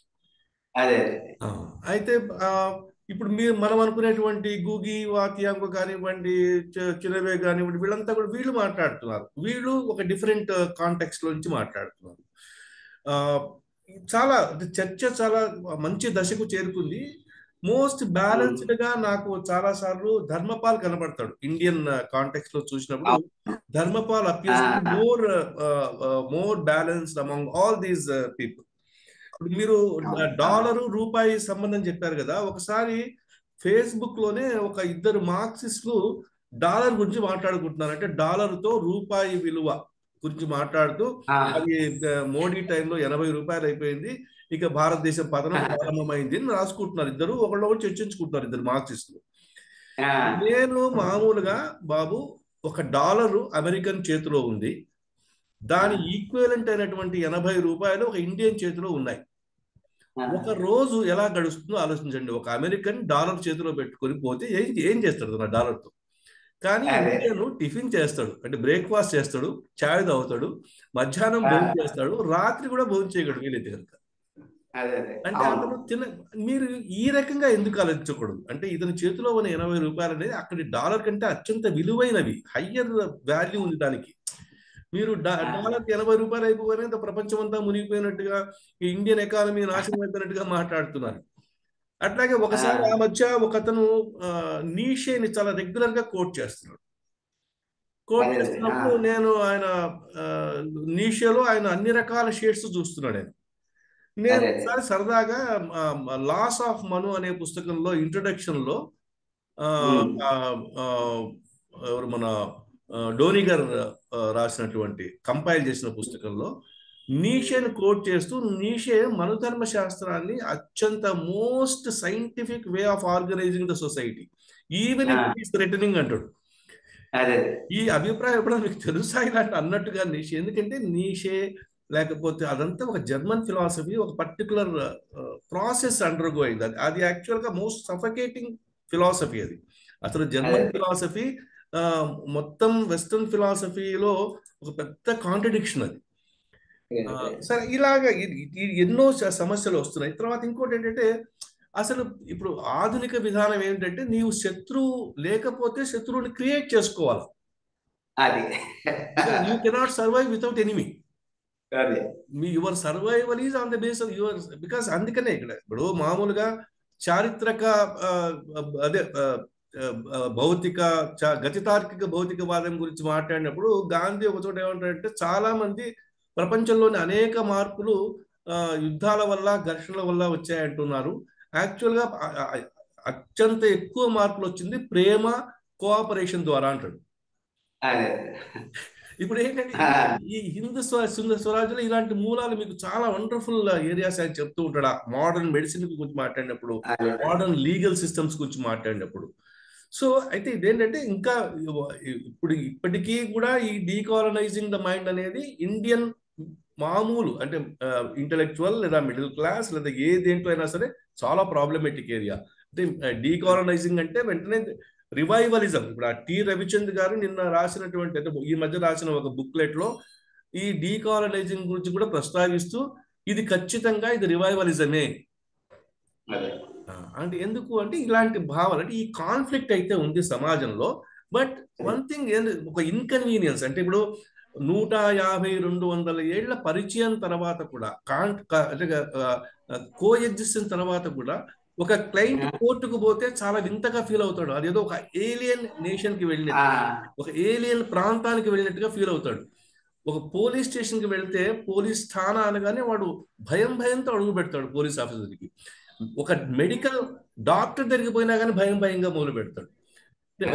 ఒక అలోపతి డాక్టర్ దగ్గరికి పోయినా కానీ క్లయింట్ ఎప్పుడు కన్వీనియంట్ గా ఉండడు, చాలా ఏదో ఒక వాడిలో ఒక భయం ఉంటుంది. అంటే ఈ సిస్టమ్స్ తో ఇంకా 150-200 ఏళ్ల కాంటాక్ట్ తర్వాత కూడా there is some kind of internal conflict which is going on. దానికి సరైనటువంటి రూపం ఇవ్వడం అనేది ఇంకా జరగట్లేదు. So thanking you once again for your wonderful intervention. దీని ఇంకా అనేక పార్శ్వాలు ఉన్నాయి, మీరు ఒక పార్శ్వాన్ని బలంగా చెబుతున్నారు. ఈవెన్ మన ఎవరు ఆశీష్ నంది కూడా ఇంటిమేట్ ఎనిమీలో ఈ ఆస్పెక్ట్ ని అంటే కాలనైజర్ కి కాలనైజ్డ్ కి మధ్య ఉండే సంబంధం ఒక్కొక్కసారి ఆయన social psychology point of view నుంచి ఆయన ఏమంటాడంటే కాలనైజర్స్ ఈ కాలనైజ్ చేసే ప్రాసెస్ లో కాలనైజ్డ్ గా వాళ్ళ సైకాలజీని తీసుకుంటే కాలనైజ్డ్ పీపుల్ కాలనైజర్ యొక్క సైకాలజీని తీసుకున్నారు అని దర్ ఇస్ ఇంటర్చేంజ్ అని కూడా అంటాడు ఆయన. వాడు ఏంటంటే ట్రాన్స్ఫరెన్స్ అంటారు వాళ్ళు సైకాలజీలో. There is a kind of transference అంటారు వాళ్ళు. ఆయన మాట అంటాడు గాంధీ పాశ్చాత్యంలో ప్రాచ్యాన్ని కనుగొన్నాడని. అవును అంటే అందువల్ల అయితే ఆఫ్రికాలో జరుగుతున్నంత చర్చ ఇండియాలో జరగట్లేదు. ఇండియాలో ప్రోగ్రెసివ్ లేదా ఆధునికత అనే దానికి వేరే కాంటెక్చువల్ ఇది ఉంది కాబట్టి చర్చ అంత సులభంగా లేదు, సులభంగా ఎన్విరాన్మెంట్ కూడా అంత సులభంగా లేదు. ఈ లోపల ఒక అప్రోప్రియేషన్ ఆఫ్ ఐడియాస్ అనేది డిఫరెంట్ గా జరుగుతోంది. ఇప్పుడు ఏమంటారు డీకాలనైజేషన్ అంటే going back to the roots somewhere some 800,000 years అనేటువంటి ఒక కాన్సెప్ట్ డెవలప్ అవుతుంది. సో ఇది context. Now I'm opening the session for discussion. As usual, we invite Professor V. Balmohan Das Garu to be the first intervention. Welcome, sir. Sivashankar Sharma గారి lecture విన్న తర్వాత నా mind కొంచెం బరువు ఎక్కింది, కొంత కన్ఫ్యూజన్ కూడా వచ్చింది. గ్లోబలైజేషన్లో ఇటు నుండి అటుకు అటు నుండి ఇటుకు సంస్కృతి ప్రయాణం చేస్తుందనే విషయం మనందరికీ తెలిసింది. కానీ మన దేశంలో అన్ని సంవత్సరాల పాటు వారు బ్రిటిష్ వారు ఉండటం వలన డెఫినెట్గా ఆ సంస్కృతి మనకు వచ్చింది. ఈ మీటింగ్ మొదలయ్యే ముందు కేవీఎస్ మూర్తి గారు ఏమిటి మారిపోయారు రవికుమార్ గారు, మీ కలర్ షర్టు మీ క్రాఫ్ అన్నట్లుగా అన్నారు. ఇది ఏ సంస్కృతి, ఇది ఏ సంస్కృతి? అది మనలో భాగం అయిపోయింది. ఈ రోజున దీన్ని మనం మార్చాల్సిన అవసరం ఉందా, అవసరం లేదా? డీకాలనైజేషన్ అవసరమా లేదా? మరి రిగ్రెసివా, ప్రోగ్రెసివా, అగ్రెసివా, తిరోగమనమా, పురోగమనమా, లేకపోతే దూకుడుగా వెళ్దామా? Lot of discussion has to take place on this. వారు మంచి డిస్కషన్ మనకి ఒక స్కోప్ ఇచ్చారు. ఇది ఒక్క రోజులో తేలేది కాదు. రవికుమార్ గారు చెప్పినట్టుగా చాలా డిస్కషన్ చేయాలి, ఎన్నో పాఠశాలలు కూడా స్పృశించాలని అనుకుంటున్నాను. నేనైతే ఇంటర్నేషనల్ అసోసియేషన్ ఫర్ రిలీజియస్ ఫ్రీడమ్లో నేను సభ్యుడిగా ఉన్నాను. ఇప్పుడు రవికుమార్ గారికి చెప్పాను, నేను 7:30కి ఒక మ్యారేజ్ రిసెప్షన్కి వెళ్ళాలి. ఆ మ్యారేజ్ రిసెప్షన్ ఒక ముస్లిం మ్యారేజ్ నేను వెళ్తున్నాను. ఓకే. సో అందువల్ల మరి అక్కడ దాన్ని వాళ్ళు ఏమంటారు, ఆ మ్యారేజ్ అంటారా లేకపోతే వలీమా అంటారా? వలీమా ఎందుకు అనాలి, మ్యారేజ్ ఎందుకు అనకూడదు? ఇవన్నీ కూడా ఉన్నాయి, ప్రశ్నలు చాలా ఉన్నాయి, ఆన్సర్స్ లేవు. శర్మ గారు ఆ మాట మనకు చెప్పారు. వారైతే నాకు మెయిల్ పంపించారు, ఇందాక చూశాను నేను. Buddha in my back yard అని పుస్తకం లేటెస్ట్ బుక్ వస్తుందని చెప్పారు. మీదే అనుకుంటాను శర్మ గారు, మీదేనా? ఏంటి sir? Buddha in my back yard నా మెయిల్ కాదు, ఇంకేదో వచ్చిందండి నాకు, Buddha in my back yard అని వచ్చింది. అది మీదేమో అనుకున్నాను, రీసెంట్ గా వచ్చింది. సో ఐ థింక్ నేను ఇంతకంటే చెప్పలేని పరిస్థితి అండి నాది. నేను చెప్పినట్టుగా నా మైండ్ బురువెక్కింది, దీన్ని ఇంకా కొంచెం క్లీన్ చేసుకోవాలి. రాణి శివశంకర్ శర్మ గారికి ధన్యవాదాలు. ముక్తేశ్వరరావు గారు.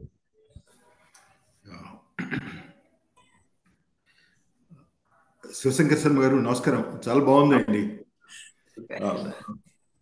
అంటే ఇవాళ చర్చ జనరల్గా ఏమిటంటే ది నీడ్ ఫర్ డికాలనైజేషన్ మీద జరుగుతుంటుంది. ఎందుకు జరగాలి అనే దాని మీద రకరకాల వేదికల్లో డికాలనైజ్ చేయాల్సిన అవసరం ఉన్నది అనేది మాత్రం గుర్తుపట్టిన వాళ్ళు వాళ్ళకి అర్థమైన ధోరణిలో చర్చిస్తూ ఉంటారు జనరల్గా. కానీ ఇవాళ మీరు ఇచ్చిన ఇంటర్ప్రిటేషన్తో, అంటే ఇంటర్ప్రిటేషన్లో ఇన్ జనరల్ మీరు చెప్పిన దాంట్లో ఉన్న మౌలికత లేదా తాత్వికతని నేను పూర్తిగా ఏకీభవిస్తున్నా. ఏమైందంటే మనము దాదాపు మెకాలే విద్యా విధానం అప్పటి నుంచి కూడా we were made to believe certain things. Our perception and understanding of the world, our comprehension of the world has changed so badly that we cannot recognize ourselves or we cannot relook at ourselves. అట్లాంటి పరిస్థితి వచ్చింది అనేది నేను దృఢంగా నమ్ముతున్నాను. ఎందుకంటే ప్రతి ఒక్క విషయంలో కూడా ఈ దేశంలో ఉన్నదేమిటి, సమాజంలో ఉన్నదేమిటి, మన దేశంలో ఏ పరిస్థితుల్లో ఏమేమి వచ్చినాయి మొదలైనవన్నీ కూడా అర్థం చేసుకోవడానికి మొదలేదు. మీరన్నట్టు కొన్ని తోకపురాళ్లలో తోచడం అనేది ఆరంభమైంది. శంకరాచార్యులు నేను కొలిచేస్తాను కూర్చుని, రామానుజాచార్యుల మీద నేను తీర్పు చెప్పేస్తాను. ఇలాగా జరిగిపోతుంది. దీనికి కారణం ఏమిటంటే నాకున్నటువంటి పరిమితమైనటువంటి పర్సెప్షన్, నాకు ఇవ్వబడినటువంటి పుస్తకాల్లో లేకపోతే నాకు చెప్పిన మాస్టర్లు ఇట్లాంటివి మాత్రమే ఉన్నాయి.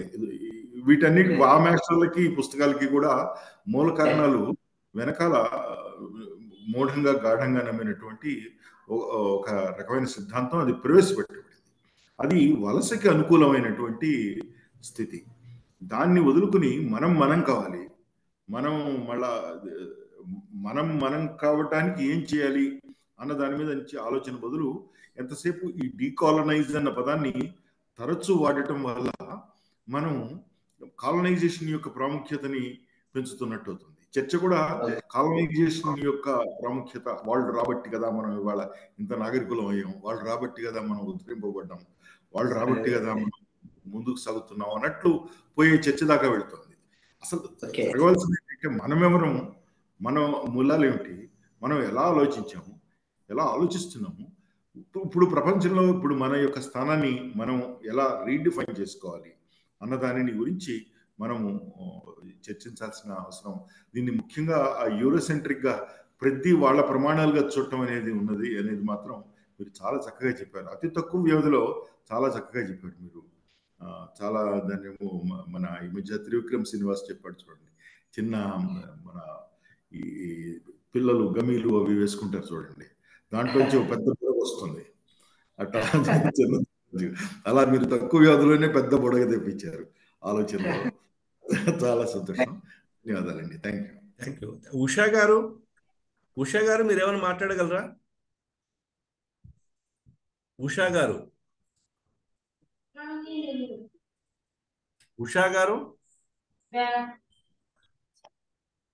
ఓకే.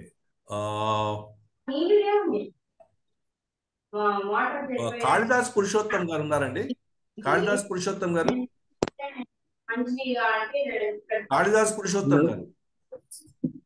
నమస్కారం అండి. సార్ నమస్తే ప్లీజ్. నమస్కారం.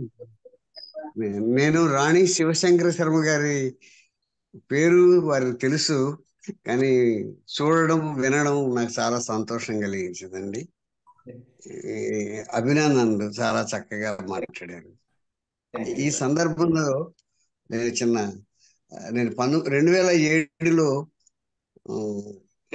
దంపూరు నరసయ్య అనే ఒక సంస్కర్త, మన సమాజం కంటే చాలా ముందు చూపున్న వ్యక్తిని గురించి ఒక మోనోగ్రాఫ్ చిన్నది రాశాను. దంపూరు నరసయ్య.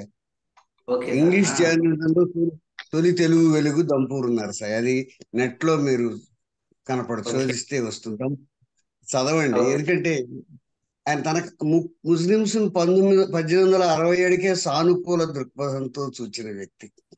ముస్లింల పట్ల సానుకూల సంస్కరణ కూడా మామూలుగా అప్పటికి సంస్కరణవాదులందరూ సమాజంలో సంస్కరణలకు మన వేదాల్లో మన స్మృతుల్లోనే అనుకూలత ఉంది, కన్య అంటే 14 ఏళ్ళు అని వాదిస్తున్నప్పుడు అది ఎందుకురా బాబు, అసలు ఆధునిక సమాజంలో తప్ప ఉప్పు అని ఆలోచించుకోని 17 ఏళ్ల కుర్రాడు లెటర్స్ ఆన్ హిందూ మ్యారేజెస్ అని 6 ఉత్తరాలు రాస్తాడు పత్రిక. అవన్నీ నేను నా బుక్ లో వేశానండి.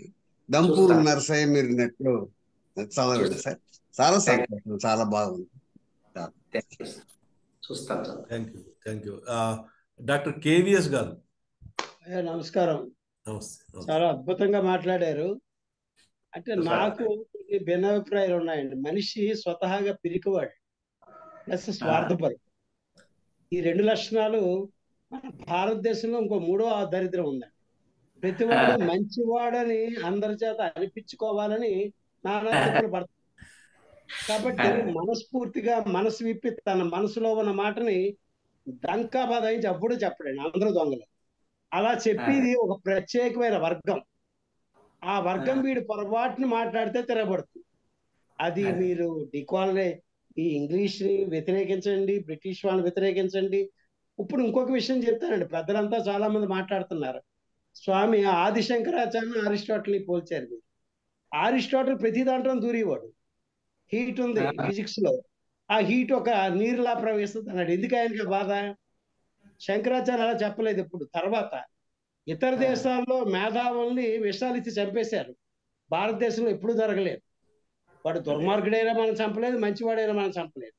కాబట్టి భారతదేశాన్ని మనం ఎవరితోటో పోల్చుకుని మనం మరుగుజ్జులమైపోయేమో అనే భావనలో ఉండటం చాలా పొరపాటేమో నా ఉద్దేశం. ఎందుకంటే భారతదేశం ఎక్కల్చరేషన్ స్వాగతించింది. దేంట్లో మంచి ఉంటే దాన్ని కంపల్సరిగా తీసుకుంది భారతదేశం.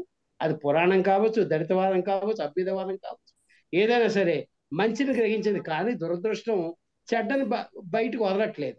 ఆ చెడ్డతో పాటే మంచిని కూడా మోస్తుంది. కానీ ఇందాక చెప్పాను కదండి, పిడివాదం కాదు ఇది, పిరికి వాదం. మనిషి తనలో నువ్వు చేస్తున్న తప్పు అని ధైర్యంగా చెప్పి మనుషులు లేరే. ఎందుకంటే వాడు చెప్పడానికి రకరకాల కారణాలు ఉండొచ్చు. మెయిన్ కారణం తాను మంచివాడు అనిపించుకో. నా ఎదురుకుండా నన్ను తిడుతుంటే, నా ఎదురుకుండా నా జాతిని, నా కులాన్ని, నా దేశాన్ని తిడుతుంటే కూడా మనం మాట్లాడం, ఓహో అలాగా, ఓహో ఇలాగా అని మనం సర్దుకుపోతాం తప్ప నువ్వు మాట్లాడే తప్పు. అదే మీరు జపనీ దగ్గరికి వెళ్ళి మీరు మాట్లాడండి, అలాగే ముస్లిం దగ్గర మాట్లాడండి. అంటే I'm not telling about the discriminations. అంటే భారతదేశంలో ఉన్న మంచితనం ఉంది, కానీ అతి మంచితనం వలన మనం ప్రతిదాన్ని కూడా వేరే కళ్ళజోడు పెట్టి చూస్తున్నాం. మనం గుర్తించుకోవాలి. ముందు భారతాలు, రామాయణాలు, భగవద్గీతలు పక్కన పడేద్దాం. మనం పెరిగామా లేదా? అది బ్రిటిష్ వాడి వాళ్ళు పెరిగామా, లేకపోతే ముస్లిం వాళ్ళు పెరిగామా, జొరాస్ట్రియన్స్ వాళ్ళు పెరిగామా, పార్సీస్ వాళ్ళు పెరిగామా, యూచి ట్రైబ్ వాళ్ళు పెరిగామా మనకు అనవసరం. అన్ని భాషల్లోనూ, అన్ని సంస్కృతుల్లోనూ, అన్ని దేశాల్లోనూ ఉన్న మంచిని గ్రహించే దేశం ఏదైనా ఉందంటే ఒకే ఒక దేశం ప్రపంచం మొత్తానికి, అది భారతదేశం. కాబట్టి మనం అనవసరంగా మనం పీచు పీకడం, కంపారిజన్స్ ఆర్ విడియస్. ఒకరితో మనం కంపేర్ చేయకూడదు. మనమే గొప్ప. మన బ్రిటిష్ వాళ్ళ నుంచి వచ్చిందా, బ్రిటిష్ వాడి దగ్గర ఉన్నది మన దగ్గర ఉందా లేదా, మన దగ్గర ఉన్నది బ్రిటిష్ వాడి దగ్గర ఉందా లేదా, it's all time waste discussion. దానివల్ల మనకు ఒరిగిదైతే మాత్రం ఏమీ లేదు. మనం ఇంకా బాగా బాగుపడాలి, ఇంకా ఏమైనా ముందుకు రావాలి, మనం ఇంకా అభివృద్ధి చెందాలంటే దేన్నైనా కాగిలించుకుందాం వెళ్ళి. దానివల్ల ఇంత. But one thing, we are swimming in the drain waters, and we are expecting Bisleri to be drunk. Thank you, sir. Thank you. Rangarao గారు, కాసర్ల రంగారావు గారు.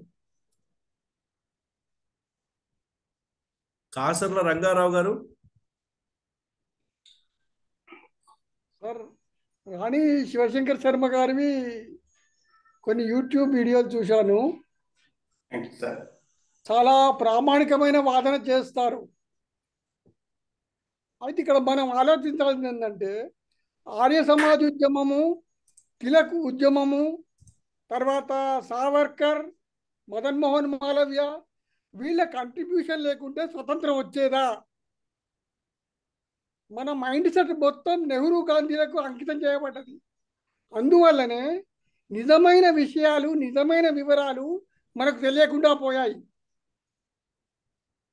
కేవలం ముస్లిమ్స్, క్రిస్టియన్స్కు అనుకూలంగానే ప్రభుత్వం ఎందుకు నడవాలి? ఇక్కడి స్థానిక ప్రజలకు ఎందుకు విలువ లేదు అనే విషయం అందరూ ఆలోచించాలి. ధన్యవాదాలు. Thank you. వాళ్ళు కూడా స్థానికులేనండి, ముస్లింలు. Sir thank you. తర్వాత మీరు సిఎల్జీ నాథ్.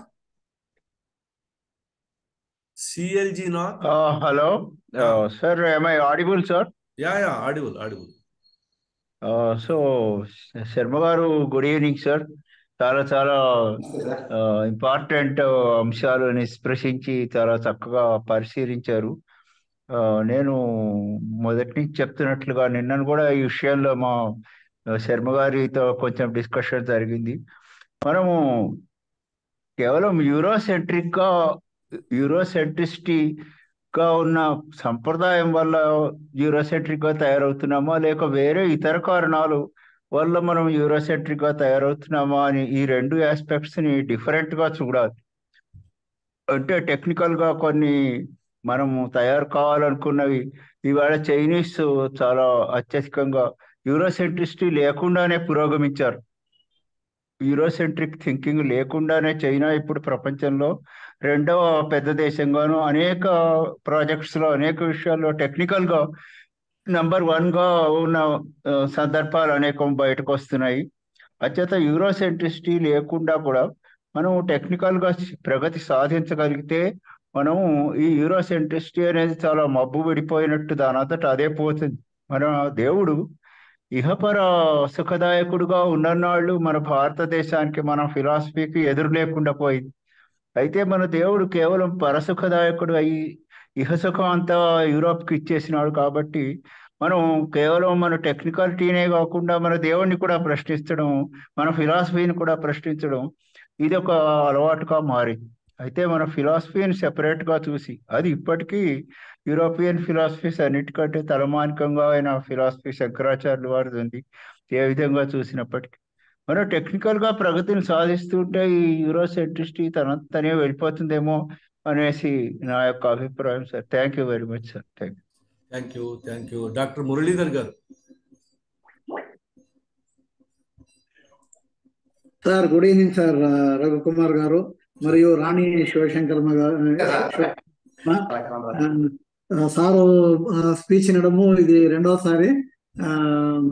అయితే ద లాస్ట్ బ్రాహ్మిన్ బుక్ కొంత చదివినాను.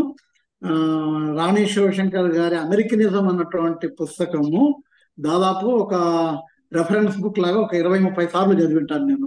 దాంట్లో కొన్ని పదాలు అవన్నీ కూడా, అంటే ఎందుకు అనంటే మీరు చెప్పే విషయాలు అర్థం చేసుకోవాలి అని అంటే ఖచ్చితంగా కొంత మార్క్సిస్ట్ బ్యాక్గ్రౌండ్ అనేది ఉండాలా, ఒకటి. రెండు, మార్క్సిస్ట్ బ్యాక్గ్రౌండ్ లో కూరుకొని పోకూడదు, దాని నుంచి బయటపడగలిగినటువంటి నేచర్ అనేది ఉండాలా. అప్పుడు మాత్రమే కొంత మీరు అమెరికనిజం పుస్తకంలో చెప్పినటువంటి విషయాలు కానీ ఈ రోజు మీరు చెప్పినటువంటి విషయాలు అర్థం కావడానికి అది బేసిక్ ప్రాతిపదిక అనేది నేను అనుకుంటున్నానండి. ఎందుకనంటే ఇవి ఒకటి, గాంధీ రాసినటువంటి హిందూ స్వరాజ్ బుక్ చదివితే మనకు ఒక బ్యాలెన్స్డ్ అవుట్లుక్ అన్నటువంటిది డెఫినెట్ గా వస్తుంది.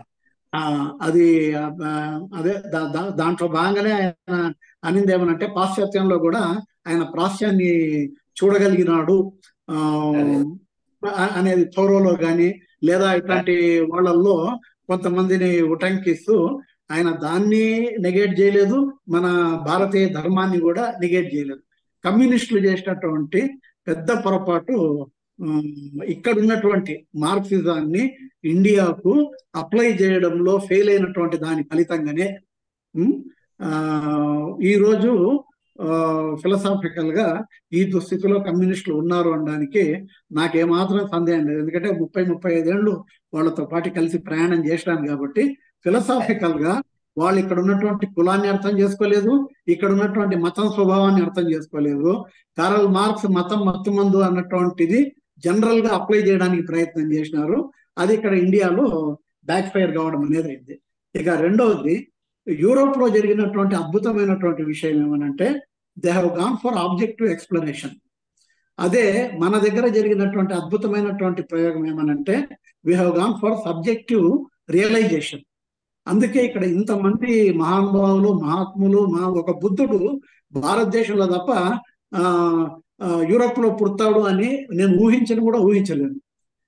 దాని తర్వాత ఒక బుద్ధుడు తర్వాత ఒక గాంధీ లాంటి వ్యక్తి ఒక భారతదేశంలోనే పుట్టడానికి అవకాశం అన్నటువంటిది ఉంది.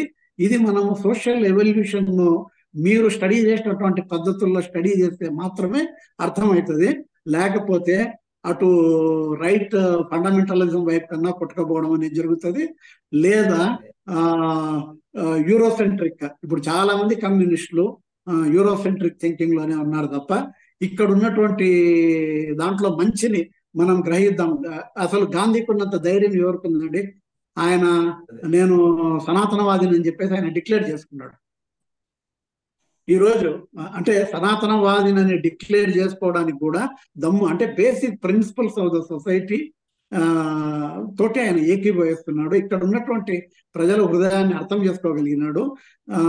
కమ్యూనిస్టులు ఆ విషయంలో ఫెయిల్ అయినారు కాబట్టి ఇవన్నీ జరుగుతున్నాయి అనేది నాకున్నటువంటి అభిప్రాయము. ఇదంతా ఎందుకు జరుగుతూ ఉంటదని అంటే ఒక రకమైనటువంటి ఇంతకుముందు మిత్రులు అన్నట్టు ఒక రకమైనటువంటి భయం నుంచి భయం అంతా కూడా ఈ కలోనియల్ థింకింగ్ అన్నటువంటిది మనలో ఇన్గ్రైన్ అయిపోయింది. ఇట్లా ఇన్గ్రైన్ అవుతుంది అని అంటే ఇప్పుడు బల్లులు అవి ఇవి చూస్తే కూడా కొంతమంది భయం. మావాడు డాక్టరే కానీ జనరల్ సర్జనే కానీ వాడికి బల్లులు ఉంటే ఆ డోర్ నుంచి వాడు రాడు. ఇది ఎందుకు అని అంటే హ్యూమన్ డిఎన్ఏలోనే ఈ రెప్టైల్స్, డైనోసారస్లు, దాని తర్వాత ఉన్న సరీసృపాలు వీటికి సంబంధించినటువంటి ఒకానొక భయము డిఎన్ఏలోనే ఇన్గ్రైన్ అయిపోయింది.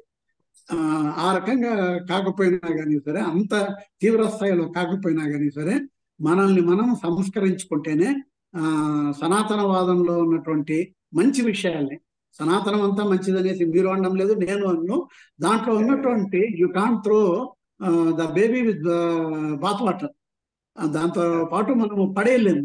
కాకపోతే ఏమనంటే కొన్ని ఇంప్రెషన్స్, మతం అనేది మత్తుమందు.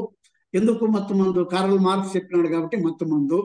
జర్మనీకి సంబంధించి మతం అనేది ఎట్లా మత్తుమందు అనేది కార్ల్ మార్క్స్ చెప్పినాడు అన్నటువంటి కాంటెక్స్ట్ అన్నటువంటిది పక్కన పడేసి భారతదేశంలో మీకున్నటువంటి మతము, జనాలకు ఉన్నటువంటి జీవనము, అసలు ఇక్కడ ఉన్నంత అద్భుతమైనటువంటిది ఇది నాస్తికవాదాన్ని ఏ అబ్రహామిక్ రిలీజన్స్ ఒప్పుకోలేదు. ఈవెన్ ఇస్లాం కానీ క్రిస్టియానిటీ కానీ దే ఆర్ అగనెస్ట్. కానీ ఇక్కడ అథీయిజం అన్నటువంటిదే అదొక మనకు ఫిలసాఫికల్ థింకింగ్. ఈ రోజు నేను సరే రేపు పొద్దున బీజేపీ వాళ్ళు వస్తే ఏం చేస్తారో నాకు తెలియదు, కానీ ఇప్పటికి నేనైతే నాస్తికుడిని అని చెప్పేసి నేను ప్రకటించుకోగలను. అట్లాంటి నేను మాట్లాడగలను. ఇప్పటికి కూడా నేను వేదికలు ఎక్కి అంటే ఇప్పుడైతే చూసుకుంటున్నాను ఈ చుట్టుపక్కల హిందూ వాహిని వాళ్ళు ఎవరైనా ఉన్నారా, లేదా ఆర్ఎస్ఎస్ వాళ్ళు ఎవరైనా ఉన్నారా, అది కొద్దిగా ఎందుకైనా మంచిది, మనం కూడా జాగ్రత్తగా ఉండాలి కదా అని చెప్పేసి అట్లా మాట్లాడేటప్పుడు అట్లాంటి జాగ్రత్తలు అనేటువంటి పడుతున్నాం. కాబట్టి అసలు మీకు ఇచ్చినటువంటి 40 నిమిషాలు టైం అనేది చాలా న్యాయము. దాంట్లో ఇంత పెద్ద టాపిక్ ను మీరు సార్ డీల్ నేనేం అన్యాయం చేయగలగడము చేయలేదు సార్, ఆయన రిస్ట్రిక్ట్ ఆయన చేస్తున్నారు. ఏమనలేదు. నేనేం అన్యాయం చేయలేదు సార్. సార్ నేనే ముగించాను. ఎక్కువ టైం భరించగలరా అని. అది కాదు, లేదు, అవును, నేనే అన్యాయం లేదు సార్. ఇది చేయలేదు. ఇది ఇది రాణి శర్మ గారు దీన్ని స్టెప్ బై స్టెప్ బిల్డప్ చేసుకుంటూ రావాల్సినటువంటి సబ్జెక్ట్ ఏమో అనేది నాకున్నటువంటి అభిప్రాయము. ఇప్పుడు ఈ ఈ డేంజర్ అయితే ఇప్పుడు నేను శివశర్మ గారికి చేస్తున్నటువంటి అప్పీల్ ఏమనంటే, ఇది మనము చేస్తున్నటువంటి ఈ వాదన ఇవన్నీ కూడా హిందూ మతోన్మాదము పేట్రేగిపోకుండా ఉండడానికి ఎట్లా దీన్ని సముచితంగా దీన్ని ప్రజెంటేషన్ చేయాలా అన్నది కూడా తప్పనిసరిగా ఆలోచించాల్సిన అవసరం అనేది ఉంది. ఎప్పుడైతే నెహ్రూ కానీ కాంగ్రెస్ గవర్నమెంట్ కానీ వచ్చినప్పుడు వాళ్ళు రెచ్చిపోయి మొత్తము లెఫ్టిస్ట్ ఫోర్సెస్ హిస్టారికల్ గా ఏవైతే తప్పిదాలు చేసినారో, ఇప్పుడు ఎట్లయితే మోడీ గవర్నమెంట్ రైటిస్ట్ ఫోర్సెస్ అన్నింటినీ కూడా ఇండాక్ట్రినైజేషన్ అన్నటువంటి యాక్టివిటీ ఏ రకంగా అయితే చేస్తూ ఉందో, ఈ రకంగా కాకుండా ఒక సవ్యమైనటువంటి మన సంబంధించినటువంటి ధర్మాన్ని కూడా మనము తప్పనిసరిగా ప్రచారం చేసి తీరాల్సినటువంటి అవసరం అనేది ఉంది. వీటిలలో నాకు ఇంతవరకు బాగా ఉపయోగపడినటువంటి బుక్ గాంధీ భగవద్గీత గురించి రాసినటువంటి వ్యాఖ్యానము, రెండవది హిందూ స్వరాజ్య. ఈ పుస్తకాలు కానీ నేను చదవకపోయి ఉంటే నేను డెఫినెట్ గా ఈ విషయాలు సవ్యంగా అర్థం చేసుకోవడంలో విఫలమైండటానికి నాకు ఏమాత్రం సందేహం లేదు. Thank you sir. Thank you for your wonderful excellent philosophical presentation. Thank you. Swarnalatha గారు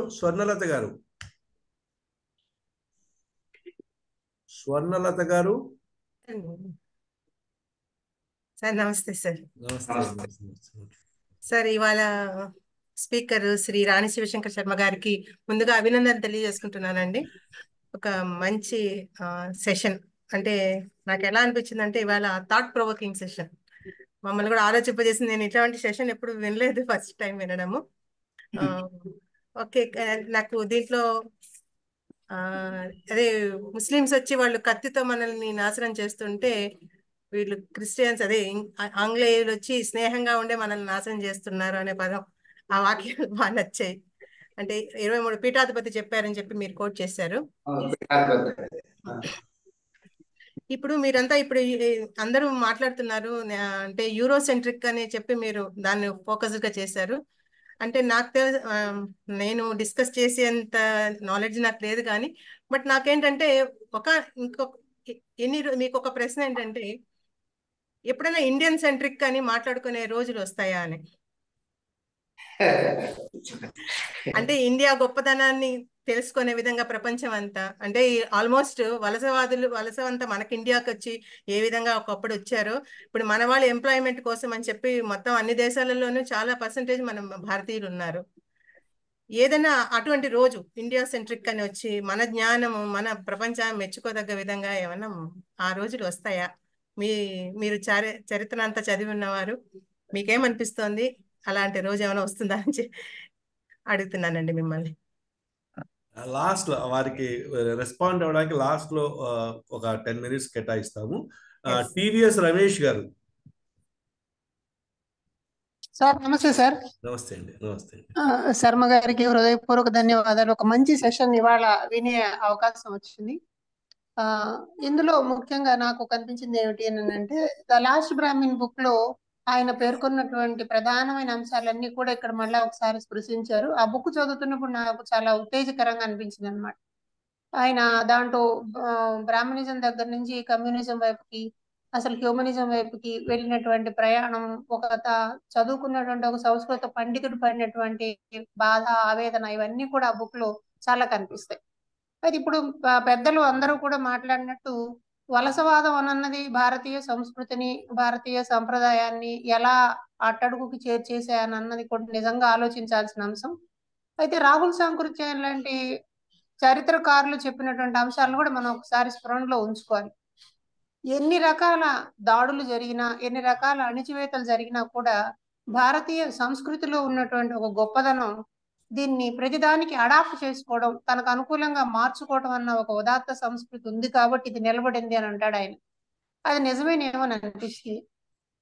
అలాగే ఇందాక పెద్దలు అన్నారు, ఈ వెస్టర్నైజేషన్ అని అన్నది చాలా కీలకంగా కనిపిస్తున్నటువంటి సందర్భం అని. నిజమే. మన డార్విన్ సిద్ధాంతంలో ఒక మాట కనిపిస్తుంది సార్, సర్వైవల్ ఆఫ్ ఫిటెస్ట్ అని ఒకటి ఉంటుంది అనమాట. అంటే ఎవరికైతే ఉంటుందో వాడే ప్రపంచం అంతా కూడా అజమాయిషి చెలాయిస్తాడు. అట్లాగే ఇక్కడ మనకి కూడా ఈ బ్రిటిష్ వాళ్ళు ఎక్కడెక్కడైతే కాలనీలు ఏర్పాటు చేశారు అక్కడంతా వాళ్ళ సంస్కృతిని పెట్టడం అనేది కనిపిస్తుంది. ఇంకా ఎంత దారుణం అంటే జేమ్స్ మిల్ అని ఒక ఆయన Indian history in British India అని ఒక బుక్ రాశాడు అనమాట. దాంట్లో అసలు ఆయన ఒక్కసారి కూడా ఇండియాకి రాకుండా, ఇండియా గురించి చూడకుండా, ఇండియాలో ఉండేటువంటి పుస్తకాలు చదవకుండా చాలా దారుణంగా ఇండియా యొక్క చరిత్రను వర్ణిస్తూ రాసినటువంటి వైనం కనిపిస్తుంది. ఇట్లాంటి వాటిని దృష్టిలో పెట్టుకుని మెకాలే లాంటి వాళ్ళు విద్యా విధానాన్ని తయారు చేసి మనల్ని భ్రష్టు పట్టించినటువంటి సందర్భం కూడా ఉంది. ఇక్కడ ఒక చిన్న మాట మీతో పంచుకుందాం అనుకుంటున్నాను. ఒక గీతా వాక్యం, భగవద్గీతలో ఒక మాట ఉంటుంది, శస్త్రేణ హత నిహతా భవంతి ప్రజ్ఞ హతాంశ సుహతా భవంతి అని ఒక వాక్యం ఉంది. దీన్ని పూర్తిగా అర్థం చేసుకున్నటువంటి వాడు మెకాలేనేమో అని అనిపిస్తుంది. అందుకని మన దేశంలో ఉన్నటువంటి విద్యా వ్యవస్థను నాశనం చేయడం ద్వారా ఈ దేశాన్ని భ్రష్టు పట్టించే నిర్ణయించుకున్నాడు కాబట్టి ఆ ప్రయత్నం అతను చేసినట్టు మనకి ఇక్కడ ఉందన్నమాట. కాబట్టి మంచి అంశాన్ని ఇవాళ చర్చలోకి తీసుకొచ్చారు. మనందరం తప్పనిసరిగా ఆలోచించాలి. ఇందాక పెద్దలు అన్నట్టు మనం గాంధీ మహాత్ములాగా ధైర్యంగా నేను ఫలానా అని చెప్పుకునేటువంటి స్థితి మనకు కనిపించింది. అది స్వర్ణలత గారు అడిగారు కదా, భారతీయత గొప్పదనం ఎప్పుడు కనిపిస్తుందని. చరిత్రకారులందరూ ఇలాగే చేశారు. ఉదాహరణకి మ్యాథ్స్ లో ఫెబనాసీ నెంబర్ అని ఒకటి ఉంటుంది అనమాట. ఇది 13వ శతాబ్దంలో ఒక గణిత శాస్త్రవేత్త ఫెబనాసీ పేరు మీద పెట్టారు. కానీ నిజానికి 6వ శతాబ్దంలోనే భారతీయ గణిత శాస్త్రవేత్త విరహంక అనేటువంటి వాడు ఆ నెంబర్లను కనుక్కున్నాడు. కానీ అవి ఎక్కడ చరిత్రలో మనకి దాఖలాలు కనిపించవు. ఎప్పటికైనా కూడా ఈ భారతదేశం యొక్క ఔన్నత్యాన్ని, భారతదేశం యొక్క గొప్పదనాన్ని, ఇక్కడ ఉన్నటువంటి సంస్కృతిని, ఇవన్నిటిని కూడా వెలికి తీసుకురావాల్సినటువంటి అవసరం కనిపిస్తుంది. అందుకేనేమో స్వామి వివేకానంద అవేక్ అరైజ్ అని అంటున్నాడు. కాబట్టి ఇది మనందరికీ స్ఫూర్తిదాయకం. దీన్ని మనం దృష్టిలో ఉంచుకోవాలి. కాబట్టి ఒక మంచి అంశాన్ని ఇవాళ చర్చలోకి తీసుకొచ్చినందుకు శర్మ గారికి మనసారా ధన్యవాదాలు. ఒక మంచి కార్యక్రమం.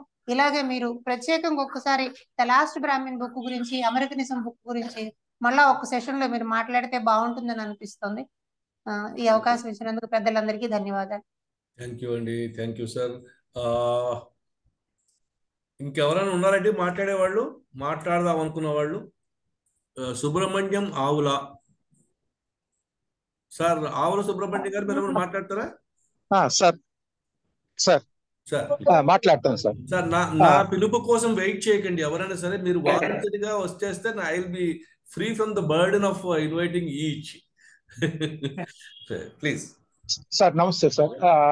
సార్ శర్మ గారి లాస్ట్ బ్రాహ్మిన్ చదివాను సార్.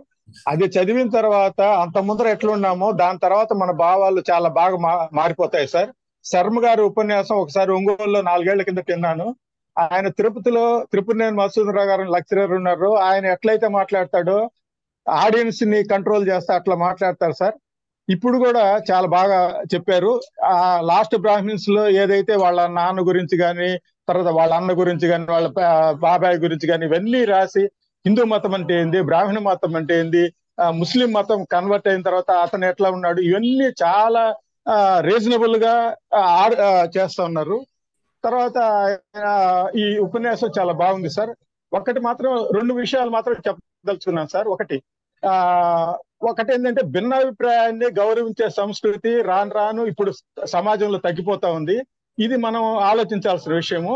తర్వాత మెకాలే విధానం వల్ల ప్రాబ్లం వచ్చింది అది ఇది అంటున్నారు, కానీ సమాజంలో కులాల వల్ల విడగొట్టి విద్యను దూరం చేసి, యుద్ధాలకి కొంతమందిని దూరం చేసి ఈ రకమైన సంస్కృతి మనకు వచ్చినందువల్ల మనకు ప్రాబ్లం వచ్చింది, కానీ యూరోపియన్స్ వల్ల కానీ ఇంకోటి వల్ల కాదు. ఈ రోజు కూడా మనం ఎందుకు సెంట్రిక్ కాకూడదు అంటామంటే, ఈ రోజు కూడా ఏమవుతుందంటే మనం హూతీ రెబల్స్ చేసిన షిప్పుల్లో ఉండే వాళ్ళంతా మనవాళ్ళే, ఆఫ్రికాలో మనవాళ్ళు, ఎక్కడ పోయినా కూడా మనవాళ్ళు పోయి ఉపాధి కోసం పోతా ఉన్నారు. మన దగ్గర ఏంటంటే భిన్న అభిప్రాయాన్ని గౌరవించే సంస్కృతి రాను క్షీణిస్తా ఉంది. ఇది ఒక రకంగా మనం పైకి పోయే స్టేజ్ లో ఉన్నామా కిందలో ఉన్నామా అనేది ఒకసారి ఆలోచించుకోవాల్సిన విషయం అయితే ఉంది సార్. నమస్తే. Thank you. ప్రసూన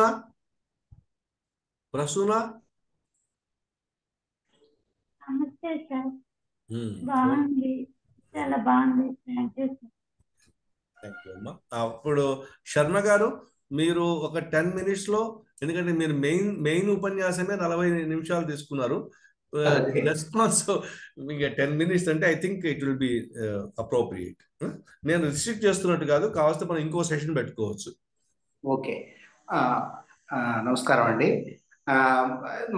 మొదట మనం ఇండియన్ సెంట్రిక్ కాలేమా అంటే ఒక సెంట్రిక్ కావాలని కూడా అవసరం లేదండి. ఇప్పుడు అలా అవ్వటమే సమస్య. అది వివిధ కల్చర్స్ చాలా, ఇప్పుడు ఒక చోట గుగి కూడా అంటాడు ఇండియా జీరోను కనుగొంది, ఇది కనుగొంది, ఆఫ్రికా ఇవన్నీ లేనిదే ఒక ఈనాడు సైన్స్ డెవలప్ అయ్యేది కాదు, లేకపోతే ఈ కల్చర్స్ ఏర్పడేవి కాదు. అందుకని యూరోప్కి మన అంటే 11వ శతాబ్దంలో అనువాదాలు జరిగాయి ఇండియా నుంచి. అవి వెళ్ళనిదే ఇప్పుడు మోడర్న్ సైన్స్ వచ్చేది కాదు. కానీ అక్కడ ఉన్న టెక్నాలజీ ఇక్కడ ఎందుకు లేదు? మనం ఎట్లా అంటే కాలాన్ని చాలా మన పరిమిత జీవితంతో కొలుస్తున్నాం, మన స్కేల్స్తో కొలుస్తున్నాం. వివిధ దేశాలు వాటితేనే పద్ధతుల్లో డెవలప్ అవుతాయి. కానీ ఆ డెవలప్మెంట్ ఎందుకు అడ్డగించబడింది? అక్కడ ఉన్న మంచి ఎందుకని పోయింది. ఇప్పుడు దానికి బ్యూటిఫుల్ ట్రీ అన్నప్పుడు అక్కడ స్కూల్ సిస్టమ్ అనేది ఇండియాలో ఉండేది. అది అటువంటి స్కూల్ సిస్టమ్ ఉంది అని కూడా చాలా మందికి తెలియదు. మనం ఇంగ్లీష్ వాడు వచ్చి కాన్వెంట్లు పెట్టేంత వరకు చదువులేదు అనుకున్నాం. కానీ ఆ స్కూల్ సిస్టమ్ ఒక రకంగా నేటివ్ గా ఉండి ప్రతి ఊళ్ళో ఉండడం వల్ల అందరికీ విద్య అందుబాటులో ఉండేది. అందుకని బిపిన్ చంద్ర ఒక మాట రాస్తాడు, దీన్ని చూసి ఆడ రాశాడు అనుకుంటాను మోడర్న్ హిస్టరీలో. ఇంగ్లీష్ వాళ్ళు వచ్చి స్కూల్స్ పెట్టాక విద్య తగ్గిపోయింది, అలాంటి మాట ఒకటి. ఎందుకంటే ఆ స్కూల్ సిస్టము ఒక వ్యాపారంగా మారడం, లేకపోతే కొన్ని ప్రాంతాలకు కుదించబడడం జరిగింది. ఇది ఎక్కడ అరుగు మీద ఉంటే అరుగు మీద చదువు చెప్పేవారు, కొన్ని లెక్కలు చెప్పేవారు, కొన్ని అవి వివరంగా బ్యూటిఫుల్ ట్రీలు రాశారు. అందుకని ఈ సెంట్రిక్ అయ్యే వాళ్ళది అన్ని తగ్గిపోతాయి. నిజమే, పెద్ద హాస్పిటల్స్ హైదరాబాద్ లో పెడితే చాలా పల్లెటూళ్ళలో చిన్న చిన్న మందులు దొరక జనం చచ్చిపోతూ ఉంటారు.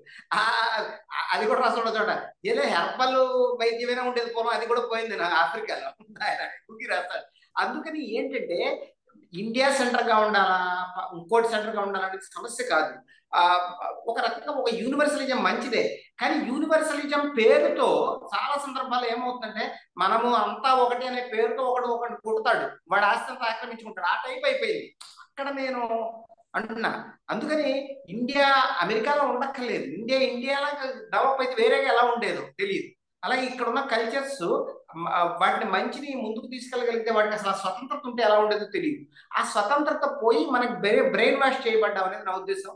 దీని మీద చాలా పరిశోధన జరగాలి. నేను ఒక మాటలో కొన్ని మాటల్లో చెప్పేది 10 నిమిషాల్లో చెప్పేది కాదు. అందుకని ఎవరి సెంటర్ ఏది, పెరిఫెరీ ఏది అని కాదు, అసలు సెంటర్ అనేది ఎందుకు ఏర్పడుతుంది అనేది కూడా పెద్ద సమస్య. అందుకని ఇండియా అసలు సెంటర్నే ప్రశ్నించింది. నేను అనేది సెంటర్ గా ఉండడం వల్ల మనిషి సమస్య వస్తుందని. అందుకని అటువంటి దేశము సెంటర్ గా మారాల్సిన అవసరం లేదు, పెరిఫెరీలోకి నెట్టబడాల్సిన అవసరం లేదు. అందుకని ఒక డిఫరెంట్ గా ఆలోచించాలి. అలాగే మితిమీరిన రైట్ నిన్న అవధానం రఘుకుమార్ గారు నన్ను హెచ్చరించారు. మళ్ళీ ఏదో గతాన్ని పునరుద్ధరించవచ్చు, మళ్ళీ యజ్ఞాలు చేద్దాం అందరం కలిసి అని కాదు, అది కూడా సాధ్యం కాదు. కొంతమంది యువత అలాగే ఆలోచిస్తున్నారు. ఒక శూన్యం ఏర్పడింది కల్చరల్ గా, ఆ శూన్యాన్ని గతంతో నింపచ్చు అని. గతాన్ని మళ్ళీ పునరుద్ధరించడం అనేది ఉండదు. నేను మా ఫాదర్ గురించి రాసినప్పుడు ఆ ఫాదర్ పునరుద్ధరించడం సాధ్యం కాదు. అది మనం ఎంత బాధపడినా అది సాధ్యం కాదు. అంటే తరాల కొద్ది మారిపోతుంది, మన చేతుల్లో అన్నీ ఉండవు. అందుకని అలా వెనక్కి వెళ్ళిపోవడం కాదు, మనం కేంద్రీకరించబడాలని కాదు, బలవంతులు కావాలని కాదు. నిజమైన సమానత్వం అనేది నువ్వు నేను స్నేహంగా ఉండగలిగినప్పుడు సాధ్యం. అది గాంధీకి తెలుసు. గాంధీ నాగరికతలోని లోపాన్ని, వలసవాదంలోని లోపాన్ని గుర్తించిన ఒకే ఒక వ్యక్తి గాంధీ. ఆయన వీళ్ళు జయించారని లేదు, మనం వెళ్ళి వాళ్ళ కల్చర్లో, వాళ్ళ గ్రీడ్లో, అత్యాశ పూరితమైన నాగరికతలో భాగమయ్యామనే ఒక తాత్విక అవగాహనకి ఆయన చేరాడు. అటువంటి తాత్విక అవగాహన ఇండియాలో కానీ అనేక ఆసియాలో కానీ అనేక మతాల నుంచి, అనేక సిద్ధాంతాల నుంచి వచ్చింది. దాన్ని మనం అర్థం చేసుకుని కేవలం గ్రీడ్ మీద ఆధారపడకుండా ఉంటే మానవ జాతి మిగలడమే కష్టం అంటున్నారు.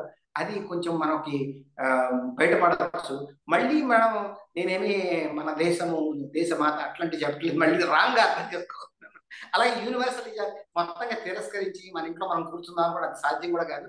నేను చెప్పే చాలా బ్యాలెన్స్ గా అర్థం చేసుకోవడానికి ప్రయత్నిస్తారని ఆశిస్తూ విరమిస్తున్నాను. Thank you sir. So thank you Rani Shivashankar Sharma గారు. ఇది చాలా నుంచి మనం ప్లాన్ చేసుకుంటున్నాం కానీ ఇవాళ జరిగింది అల్టిమేట్ గా.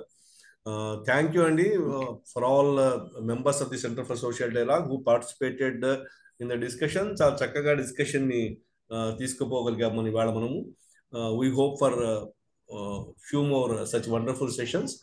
So thank you all. ఇవాళ 7:40 అవుతోంది, అంటే మన నార్మల్ టైం నుంచి ఒక 10 నిమిషాలు ఎక్స్టెండ్ అయ్యాం మనం. ఎందుకంటే శర్మ గారు ఇజ్ ఒక టర్మ్ ఉంటుంది ఇంగ్లీష్ లో, ప్రొవొకేటర్ జనరల్ అని. అంటే మామూలుగా ఆర్మీలో జనరల్ అయితే ప్రొవొకేటర్ జనరల్ అంటే he can provoke people for a discussion.